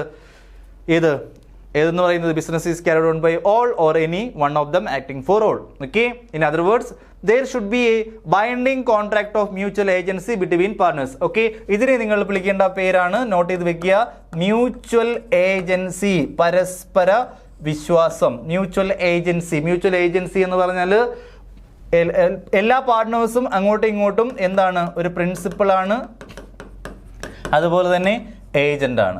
ഓക്കെ, പ്രിൻസിപ്പൽ ഏജന്റ് റിലേഷൻഷിപ്പ്, അതാണ് മ്യൂച്വൽ ഏജൻസി കൊണ്ട് ഉദ്ദേശിക്കുന്നത്. ഓക്കെ, അതായത് ഈച്ച് പാർട്ണർ, ഇത് നോട്ട് ചെയ്ത് വെക്കുക, each partner is both an agent and principle four himself and others. Okay, അയാൾ ഒരു പ്രിൻസിപ്പൾ ആണ്, മറ്റുള്ളവരുടെ മുന്നിൽ അയാൾ ഒരു ഏജന്റ് ആണ്. That is the significance of the price carried on by all or any one of them acting for all. Okay, അപ്പോൾ carried on by all or any one of them acting for all എന്ന് പറയുന്നത് എന്താണ്, each partner is both an agent, ഒരു ഏജന്റുമാണ്, ഒരു പ്രിൻസിപ്പലുമാണ്. എന്ന് പറഞ്ഞാൽ ഒരു വ്യക്തി എടുക്കുന്ന തീരുമാനങ്ങൾ അല്ലെങ്കിൽ അയാളുടെ ആക്ടുകൾ മറ്റുള്ളവർ കൂടി എന്ത് ചെയ്യണം, അക്സെപ്റ്റ് ചെയ്തുകൊള്ളണം. ഓക്കെ അല്ലേ? ഓക്കെ ആണോ അല്ലേ? ആണ്. An act of one partner in the course of the business of the firm is in fact an act of all partners. അതല്ലേ, ഒന്നുകിൽ ഒരാൾ എല്ലാവർക്കും വേണ്ടി എന്ത് ചെയ്യുന്നു, പ്രവർത്തിക്കുന്നു, അല്ലെങ്കിൽ ആക്ട് ചെയ്യുന്നു. അങ്ങനെ ഒരാൾ പ്രവർത്തിക്കുന്ന അയാളുടെ ആക്ട് മറ്റുള്ളവർ കൂടി ബൈൻഡ് ചെയ്യണം, അല്ലെങ്കിൽ മറ്റുള്ളവരും എന്ത് ചെയ്യണം, അത് അക്സെപ്റ്റ് ചെയ്തോളണം. ക്ലിയർ? ഓക്കെ അല്ലേ? A partner is an agent so far as he can bind the other partners by his act, and he is the principal to the extent that he is bound by the act of other partners. Okay, എന്താ പറയുന്നത്, ഒരു partner എന്ന് പറയുന്ന ഒരു agent ആണ്. Agent എന്ന് പറഞ്ഞാൽ മറ്റുള്ള പാർട്ട്നേഴ്സിന്റെ ആക്ടുകൾ ഇയാൾ എന്ത് ചെയ്തുകൊള്ളണം, അയാൾ കൺസിഡർ ചെയ്യണം, അയാൾ അക്സെപ്റ്റ് ചെയ്തുകൊള്ളുക, ബൈൻഡ് ചെയ്യുക. ഇനി ഹീസ് എ പ്രിൻസിപ്പൾ ആണ്, പ്രിൻസിപ്പൽ ഏജന്റ് റിലേഷൻഷിപ്പ് ആണ് പറയുന്നത്. ഒരു ഏജന്റ് ആണ്, അതായത് മറ്റുള്ളവരുടെ ആക്ടുകൾ അക്സെപ്റ്റ് ചെയ്യണം. അതുപോലെ തന്നെ ഒരു പ്രിൻസിപ്പൾ ആണ് അയാൾ മറ്റുള്ളവർക്ക് വേണ്ടിയിട്ടും എന്ത് ചെയ്യണം, ഓരോ ആക്ടിവിറ്റീസ് ചെയ്യുക. Okay, it may be noted that the true test of partnership is mutual agency rather than sharing of profit. Okay, note down this sentence. The true test of partnership. ഒരു partnership ഒരു business partnership ആണോ അല്ലയോ എന്ന് നമുക്കൊരു test ചെയ്ത് നോക്കണമെങ്കിൽ അവിടെ എന്തുണ്ടോ ഇല്ലയോ എന്നുള്ളതാണ് നോക്കേണ്ടത്. മ്യൂച്വൽ ഏജൻസി ഉണ്ടോ, അവിടെ ഏജന്റ് പ്രിൻസിപ്പൽ റിലേഷൻഷിപ്പ് ഉണ്ടോ ഇല്ലയോ എന്നുള്ളതാണ് നോക്കുന്നത്. ഏതല്ല അവിടെ കൺസിഡർ ചെയ്യേണ്ടത്? ഷെയറിങ് ഓഫ് പ്രോഫിറ്റ് അല്ല. പ്രോഫിറ്റ് ഷെയർ ചെയ്യുന്നു എന്നുള്ളത് കൊണ്ട് മാത്രം അതൊരു പാർട്ണർഷിപ്പ് ആകണമെന്നില്ല. പ്രോഫിറ്റ് ഷെയർ ചെയ്യുന്നു എന്നുള്ളത് കൊണ്ട് മാത്രം അതൊരു പാർട്ണർഷിപ്പ് ആകണമെന്നില്ല. ഒരു true test of partnership is the mutual agency. Clear? If the element of mutual agency is absent, mutual agency ഇല്ലെങ്കിൽ there will be no partnership. Important point. Okay, if the element of mutual agency എന്ന് പറയുന്ന element ഇല്ലെങ്കിൽ അവിടെ എന്തില്ല?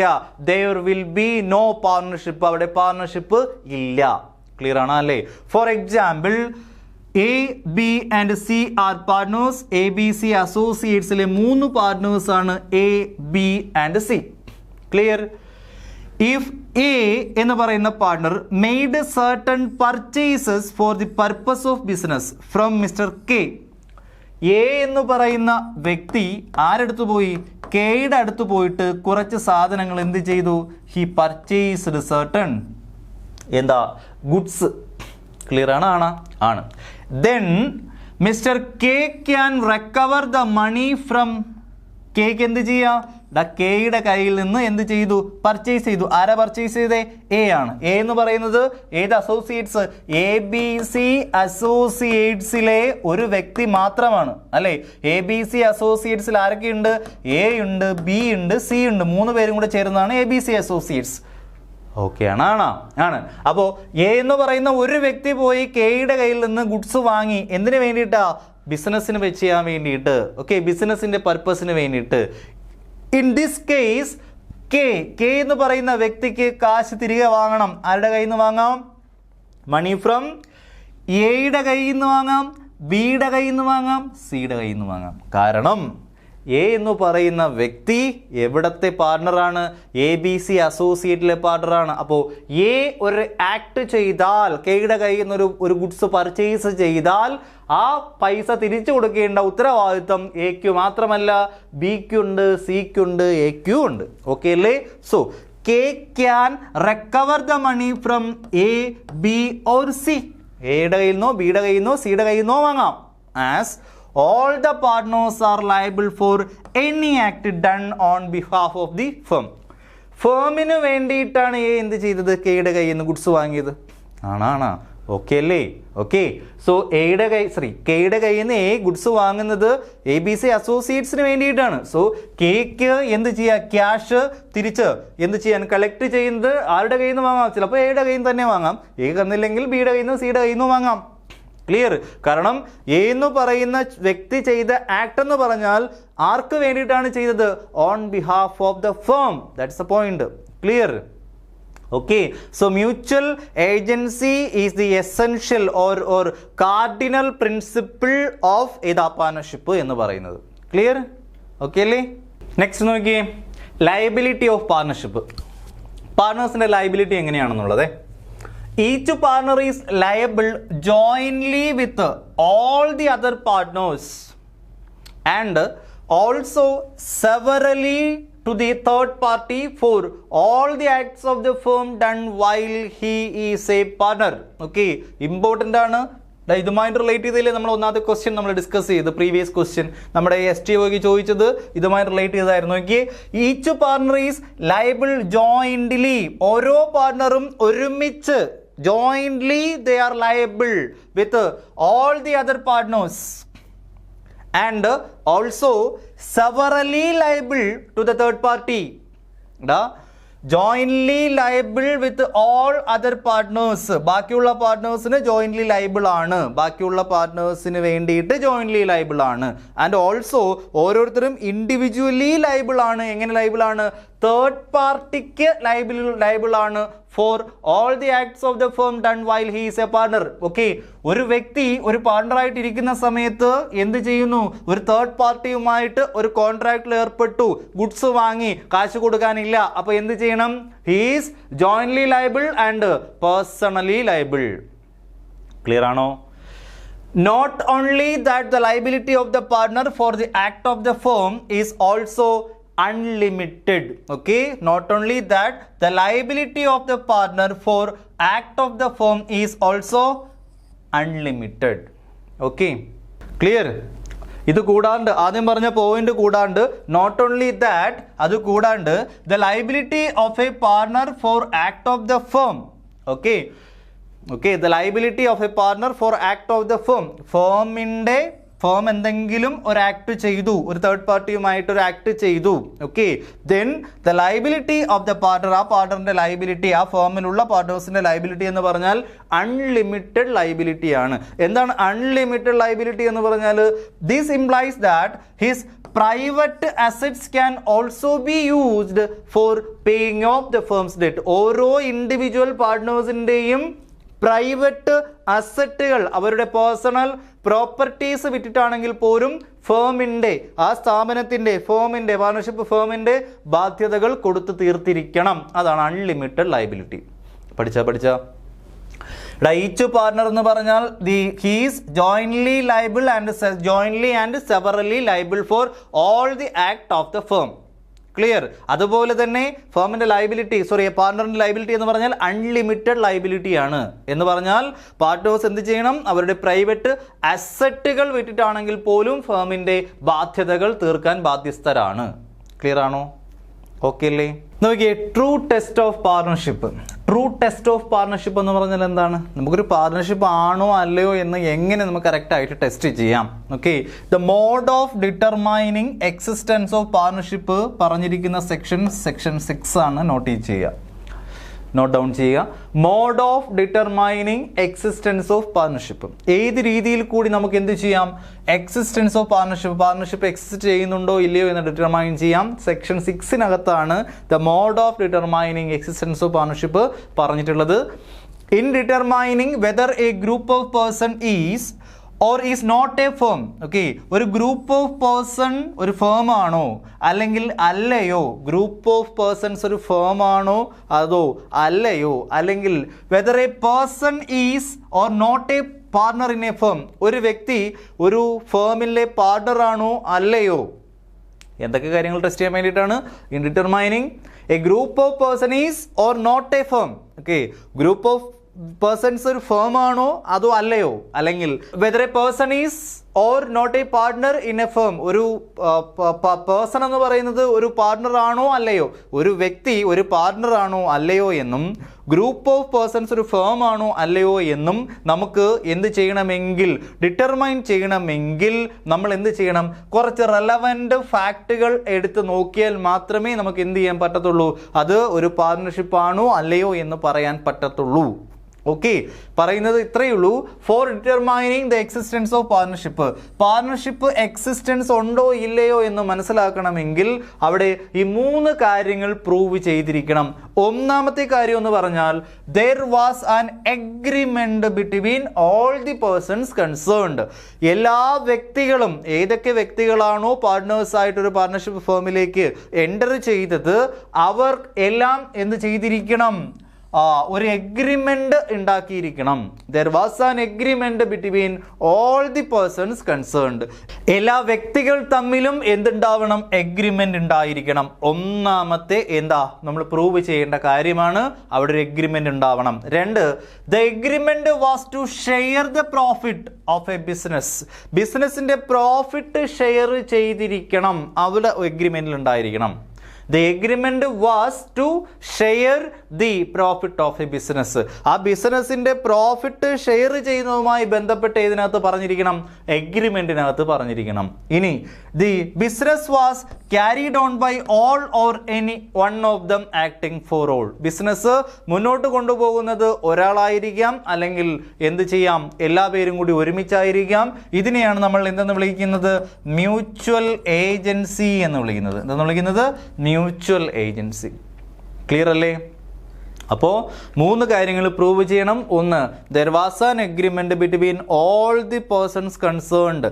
ഏതൊക്കെ വ്യക്തികൾ തമ്മിലാണോ അല്ലെങ്കിൽ ആ ഒരു കോൺട്രാക്റ്റിൽ ഏർപ്പെടുന്നത് അവരെല്ലാ പേരുമായി എഗ്രിമെന്റിൽ ഉണ്ടായിരിക്കണം അല്ലെങ്കിൽ എഗ്രിമെന്റിൽ ഏർപ്പെട്ടിരിക്കണം. 2, agreement was to share the profit of a business. ബിസിനസിന്റെ പ്രോഫിറ്റ് ഷെയർ ചെയ്യുന്നത് എഗ്രിമെന്റിൽ പറഞ്ഞിട്ടുണ്ടാവണം. Then 3, the business was carried on by all or any one of them acting for all. ആ ബിസിനസ് എങ്ങനെയായിരുന്നോ ഇല്ലയോ എന്നുള്ളത് ചെക്ക് ചെയ്ത് നോക്കണം. Was carried on by all, എല്ലാ പേരും കൂടി ഒരുമിച്ചാണോ മുന്നോട്ട് കൊണ്ടുപോയിരുന്നത്, അതോ ഒരാൾ എല്ലാവർക്കും വേണ്ടിയിട്ടാണോ പ്രവർത്തിച്ചുകൊണ്ടിരുന്നത്? ഓക്കെ ആണോ? ഓക്കെ, അവിടെ ഒരു എഗ്രിമെന്റ് ഉണ്ടോ ഇല്ലയോ എന്ന് ചെക്ക് ചെയ്യണം. There was an agreement. Then the agreement, ആ എഗ്രിമെന്റിനകത്ത് പ്രോഫിറ്റ് ഷെയർ ചെയ്യുന്നതിനെ കുറിച്ച് പറഞ്ഞിട്ടുണ്ടോ എന്ന് ചെക്ക് ചെയ്യണം. അതുപോലെ ബിസിനസ് ഒരാളാണോ അതോ എല്ലാ പേരും കൂടി ഒരുമിച്ചാണോ മുന്നോട്ട് കൊണ്ടുപോയത് എന്നും കൂടി ചെക്ക് ചെയ്ത് നോക്കുക. ക്ലിയർ അല്ലേ? ഓക്കെ അല്ലേ? അതിൽ ഒന്നാമത്തെ പോയിന്റ് ആയിരുന്നു എഗ്രിമെന്റ് എന്ന് പറയുന്നത്. നമ്മൾ ഓൾറെഡി പറഞ്ഞ കഥകൾ തന്നെയാണ്. ഇനി ഇവിടെ ഒരു സെന്റൻസ് പറയുന്നത് നോട്ട് ഡൗൺ ചെയ്യുക. Partnership is created by agreement and not by status. Important ആണ്. പാർട്ണർഷിപ്പ് എന്ന് പറഞ്ഞത് ക്രിയേറ്റ് ചെയ്യുന്നത് എന്തിലൂടെയാണ് ക്രിയേറ്റ് ചെയ്യുന്നത്? ക്രിയേറ്റഡ് ബൈ എഗ്രിമെന്റിലൂടെയാണ് പാർട്ണർഷിപ്പ് ക്രിയേറ്റ് ചെയ്യുന്നത്. ആൻഡ് നോട്ട് ബൈ സ്റ്റാറ്റസ്, എന്തിലൂടെ അല്ല, സ്റ്റാറ്റസിലൂടെ ക്രിയേറ്റ് ചെയ്യുന്നത് ഒന്നല്ല ഏത് പാർട്ണർഷിപ്പ്. പറഞ്ഞിരിക്കുന്ന സെക്ഷൻ 5-നകത്താണ് പറഞ്ഞിരിക്കുന്നത്. അപ്പോൾ സെക്ഷൻ 5 പറഞ്ഞിരിക്കുന്നത് എന്താണ്? Partnership is created by agreement and not by status. സ്റ്റാറ്റസിലൂടെ ക്രിയേറ്റ് ചെയ്യുന്നതല്ല പാർട്ണർഷിപ്പ്, എഗ്രിമെന്റിലൂടെ ക്രിയേറ്റ് ചെയ്യുന്നതാണ് partnership. Okay, the relation of partnership arises from contract. Partners തമ്മിലുള്ള ആ ഒരു റിലേഷൻ എറൈസ് ചെയ്യുന്നത് ഒരു കോൺട്രാക്റ്റിലൂടെയാണ്. ആൻഡ് നോട്ട് ഫ്രം സ്റ്റാറ്റസ്, എന്തിലൂടെ അല്ല, ഒരു വ്യക്തിയുടെ സ്റ്റാറ്റസിലൂടെ അല്ല ക്രിയേറ്റ് ചെയ്യുന്നത് പാർട്ണർഷിപ്പ്, അത് കോൺട്രാക്റ്റിലൂടെയാണ് എന്ത് ചെയ്യുന്നത്? പാർട്ണർഷിപ്പിന്റെ റിലേഷൻ എറൈസ് ചെയ്യുന്നത്. ഓക്കെ, പാർട്ണർഷിപ്പിൽ പാർട്ട്നേഴ്സ് തമ്മിലുള്ള ബന്ധം എറൈസ് ചെയ്യുന്നത് ഒരു കോൺട്രാക്റ്റിലൂടെയാണ്. And not from status. And in particular, okay, അതിനകത്ത് തന്നെ കറക്റ്റ് ആയിട്ട് പറയുന്നുണ്ട്, the members of a Hindu undivided family, HUF, Hindu undivided family, carrying on a family business. ഒരു HUF, ഹിന്ദു, നമ്മൾ പഠിച്ചിട്ടില്ലേ ഏതാ, ഹിന്ദു അൺഡിവൈഡഡ് ഫാമിലി ബിസിനസ്സിൽ എന്ത് ചെയ്യുന്നുണ്ട്? അവിടെ മെമ്പേഴ്സ് ഉണ്ടല്ലോ. ഓക്കെ, മെമ്പേഴ്സ് ഇല്ലേ? Okay, the members of a family business. ഏത് family business? Hindu undivided family business. Or a Burmese Buddhist husband and wife carrying on business as such are not partners in such business. അവരെയൊന്നും partners ആയിട്ട് നമുക്ക് എന്ത് ചെയ്യാൻ പറ്റത്തില്ല? ഉൾപ്പെടുത്താൻ പറ്റത്തില്ല. ആരെയൊക്കെ പാർട്ട്നേഴ്സ് ആയിട്ട് ഉൾപ്പെടുത്താൻ പറ്റത്തില്ല? പാർട്ട്ണർഷിപ്പിൽ പാർട്ട്നേഴ്സിന്റെ റിലേഷൻ എറൈസ് ചെയ്യുന്നത് കോൺട്രാക്റ്റിലൂടെയാണ്. And not from status. Okay, അല്ലെങ്കിൽ ഒരു എഗ്രിമെന്റിലൂടെയാണ് പാർട്ണർഷിപ്പ് ക്രിയേറ്റ് ആവുന്നത്, സ്റ്റാറ്റസിലൂടെ അല്ല. അതിനകത്ത് പറഞ്ഞിരിക്കുന്നത് ഇത്രയേ ഉള്ളൂ. Okay, and in particular the members of a Hindu undivided family. Hindu undivided ഫാമിലിയുടെ മെമ്പേഴ്സ് അവരൊരു ഫാമിലി ബിസിനസ് മുന്നോട്ട് കൊണ്ടുപോവുകയാണെങ്കിൽ ആ ഹിന്ദു അൺഡിവൈഡഡ് ഫാമിലി ബിസിനസ്സിനകത്തുള്ള വ്യക്തികളെ എന്തായിട്ട് വിളിക്കാൻ പറ്റത്തില്ല? പാർട്ട്നേഴ്സ് ആയിട്ട് വിളിക്കാൻ പാടില്ല. Okay, or a Burmese Buddhist husband and wife. Burmese Buddhist husband and wife separate law ആണ്. അതിനകത്ത് പറയുന്നത് എന്താണെന്ന് ചോദിച്ചാൽ ഒരു സെപ്പറേറ്റ് ലോ ആണ്. ഓക്കെ, ജസ്റ്റ് സെർച്ച് ചെയ്ത് നോക്കുക. ഇനി Burmese Buddhist husband and wife ഒരു ബിസിനസ് നടത്തുന്നുണ്ടെങ്കിൽ ആ ബിസിനസ്സിലെ ആൾക്കാരെ നമുക്ക് എന്തായിട്ട് വിളിക്കാൻ പറ്റത്തില്ല? പാർട്ട്നേഴ്സ് ആയിട്ട് വിളിക്കാൻ പറ്റത്തില്ല എന്നാണ് പറയുന്നത്. ഓക്കെ, അതായത് ഒരു സ്റ്റാറ്റസിലൂടെ നമുക്ക് എന്ത് ചെയ്യാൻ പറ്റത്തില്ല? പാർട്ണർഷിപ്പ് സ്റ്റാർട്ട് ചെയ്യാൻ പറ്റത്തില്ല. ഒരു കോൺട്രാക്റ്റിലൂടെ, ഒരു എഗ്രിമെന്റിലൂടെ മാത്രമേ പറ്റത്തുള്ളൂ. ഹിന്ദു അൺഡിവൈഡഡ് ഫാമിലി ബിസിനസ്സിലുള്ള മെമ്പേഴ്സിനെ പാർട്ണേഴ്സ് ആയിട്ട് വിളിക്കാൻ പറ്റത്തില്ല. അതുപോലെ തന്നെ Burmese Buddhist husband and wife ഒരു ബിസിനസ് നടത്തുന്നുണ്ടെങ്കിൽ ആ ബിസിനസ്സിലെ ആൾക്കാരെ നമുക്ക് എന്തായിട്ട് വിളിക്കാൻ പറ്റത്തില്ല? പാർട്ട്നേഴ്സ് ആയിട്ട്, ആ ബിസിനസിന്റെ പാർട്ട്നേഴ്സ് ആയിട്ട് വിളിക്കാൻ പറ്റത്തില്ല. ഓക്കെ, അവിടെ ഒരു എഗ്രിമെന്റ് ഉണ്ടായിരിക്കണം. Okay, it is created by, partnership is created by agreement and not by status. Okay, so അവിടെ ഒരു എഗ്രിമെന്റ് ഉണ്ടായിരിക്കണം. അതാണ് ഒന്നാമതായി നമ്മൾ പ്രൂവ് ചെയ്യേണ്ടത്. 2, sharing of profit. Profit share ചെയ്യുന്നുണ്ടോ ഇല്ലയോ എന്നുള്ളത് നമ്മൾ ചെക്ക് ചെയ്യണം. നോക്കിയേ, sharing of profit is an essential element to constitute a partnership. ഒരു പാർട്ണർഷിപ്പ് കോൺസ്റ്റിറ്റ്യൂട്ട് ചെയ്യണമെങ്കിൽ ഷെയറിംഗ് ഓഫ് എലമെന്റ് എന്ന് പറയുന്നത് ഒരു ഇമ്പോർട്ടന്റ് ആയിട്ടുള്ള എലമെന്റ് ആണ്. ഷെയറിംഗ് ഓഫ് പ്രോഫിറ്റ് എന്ന് പറയുന്ന ഒരു ഇമ്പോർട്ടന്റ് ആയിട്ടുള്ള എലമെന്റ് ആണ്. But it is only a prima facie evidence. എന്താണ് പ്രൈമ ഫേസി എവിഡൻസ് എന്ന് പറഞ്ഞാൽ? പ്രൈമ ഫേസി എവിഡൻസ് എന്ന് പറഞ്ഞാൽ ഫോർ ദി ഫസ്റ്റ് ഇൻസ്റ്റൻസ്, അതായത് നമ്മളൊരു കോടതിയിൽ ഒരു കേസുമായിട്ട് പോകുമ്പോഴത്തേക്ക് കുറച്ച് ആദ്യം കുറേ എവിഡൻസുകൾ കൊടുക്കും. ഓക്കെ, അറ്റ് ഫസ്റ്റ് ഗ്ലാൻസ് എന്നാണ് പറയുക, അല്ലെങ്കിൽ ഫസ്റ്റ് ഇംപ്രഷൻ. ഓക്കെ, ആദ്യം നമ്മൾ കൊടുക്കുന്ന കുറേ എവിഡൻസ്, ആ എവിഡൻസുകൾ വെച്ചിട്ട് അത് തെളിവായിട്ട് കൺസിഡർ ചെയ്യും, അതൊരു എവിഡൻസ് ആണ്.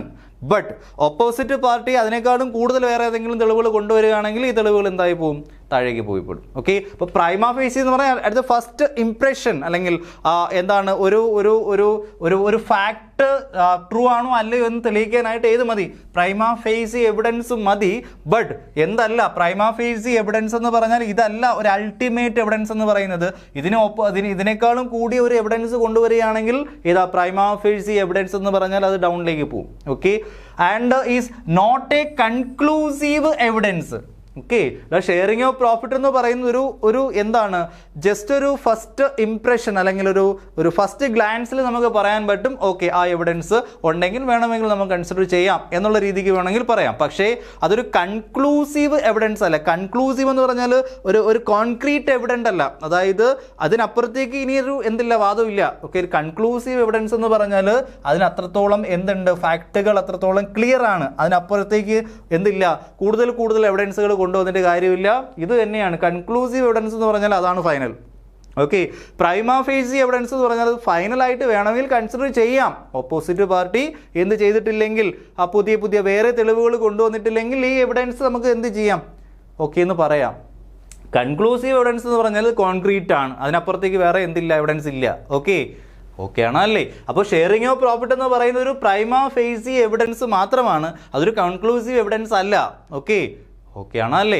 അതുകൊണ്ട് തന്നെ a person may have a share in the partnership profits but still may not be a partner. ചിലപ്പോൾ ഏതെങ്കിലും ഒരു വ്യക്തി എന്ത് ചെയ്യുന്നുണ്ടാവാം, പാർട്ണർഷിപ്പിന്റെ പ്രോഫിറ്റിന്റെ ഷെയർ എടുക്കുന്നുണ്ടാവാം, പക്ഷേ അയാൾ അപ്പോഴും എന്തല്ല, ആ ബിസിനസ്സിലെ പാർട്ട്ണർ ആകണമെന്നില്ല.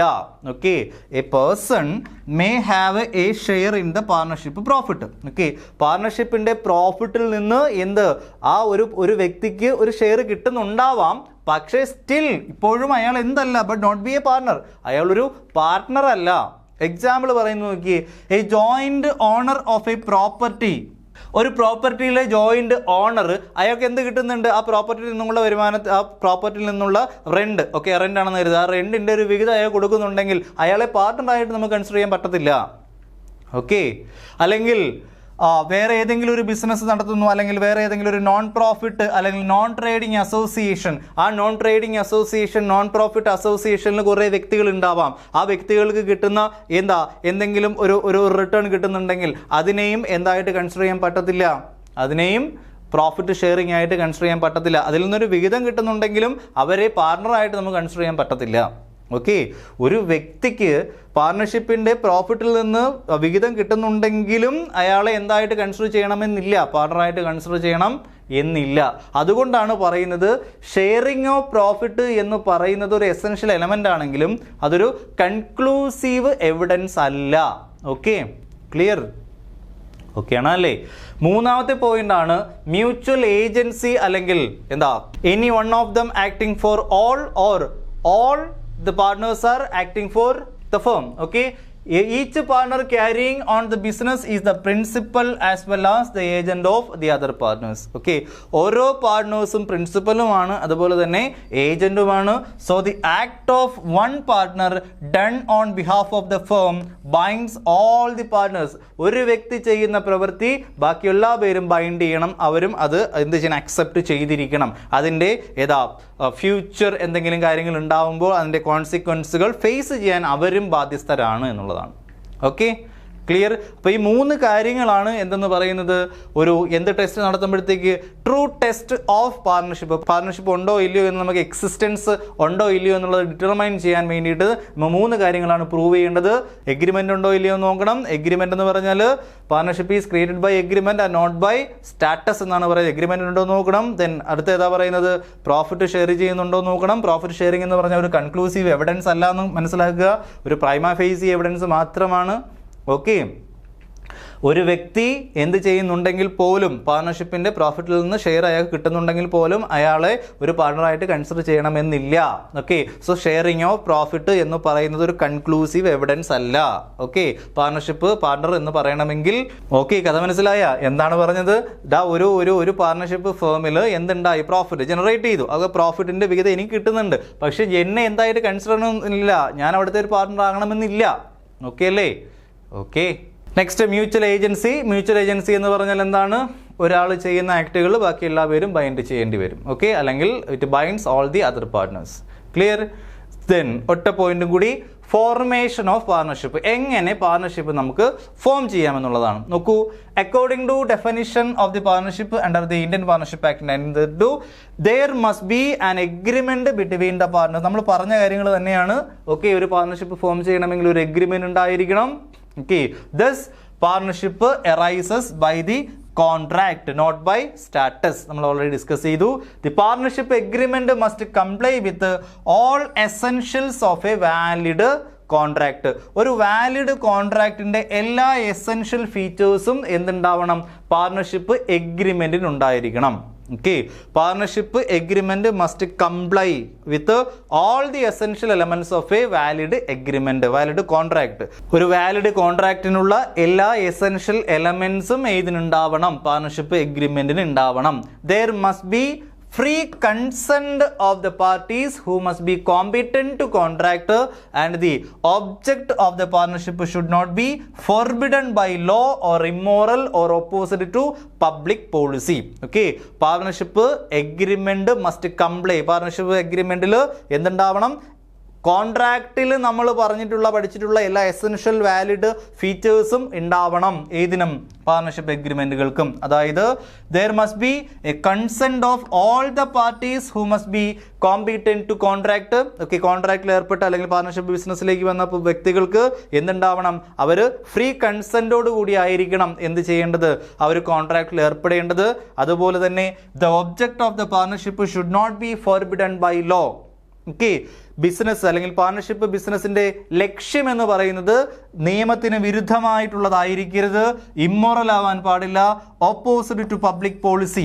പബ്ലിക് പോളിസിക്ക് ഓപ്പോസിറ്റ് നിൽക്കുന്ന ഒരു ആക്ടിവിറ്റി ചെയ്യുന്നതിന് വേണ്ടിയിട്ടും ആകരുത് ഒരു പാർട്ണർഷിപ്പിൽ എഗ്രിമെന്റ് നമ്മൾ എന്ത് ചെയ്യേണ്ടത്? എൻ്റർ ചെയ്യേണ്ടത്. ക്ലിയർ അല്ലേ? ഓക്കെ, രണ്ട് എക്സെപ്ഷൻസ് പറയുന്നുണ്ട് ഇവിടെ. A minor may be admitted to the, നമ്മൾ ഓൾറെഡി പറഞ്ഞിട്ടുണ്ട്, minor may be admitted to the benefits of the existing partnership firm with the consent of all the other partners. ഇത് വളരെ important ആണ്, not ചെയ്ത് വെക്കുക. ഒരു മൈനറിനെ അഡ്മിറ്റ് ചെയ്യാമോ എന്ന് ചോദിച്ചാൽ ചെയ്യാം. ഓക്കെ, പക്ഷേ അഡ്മിറ്റ് ചെയ്യണമെങ്കിൽ ബാക്കിയുള്ള എല്ലാ പാർട്ട്നേഴ്സിൻ്റെയും കൺസെന്റ് ആവശ്യമാണ്. ഓക്കെ, ദെൻ എന്നിട്ട് എന്ത് ചെയ്യാം? ആ ഒരു മൈനറിനെ നമുക്ക് അഡ്മിറ്റ് ചെയ്യാം for the benefit of the partnership. Clear? Okay, then രണ്ടാമത്തെ ഒരു എക്സെപ്ഷൻ പറയുന്നത്, അതായത് മൈനർ എന്ന് പറയുന്നത് കോമ്പറ്റന്റ് കോൺട്രാക്ട് ആണോ? അല്ല, അയാൾക്ക് പറ്റത്തില്ലല്ലോ. ഇതിനു മുന്നേ നമ്മൾ പറഞ്ഞ എന്താ?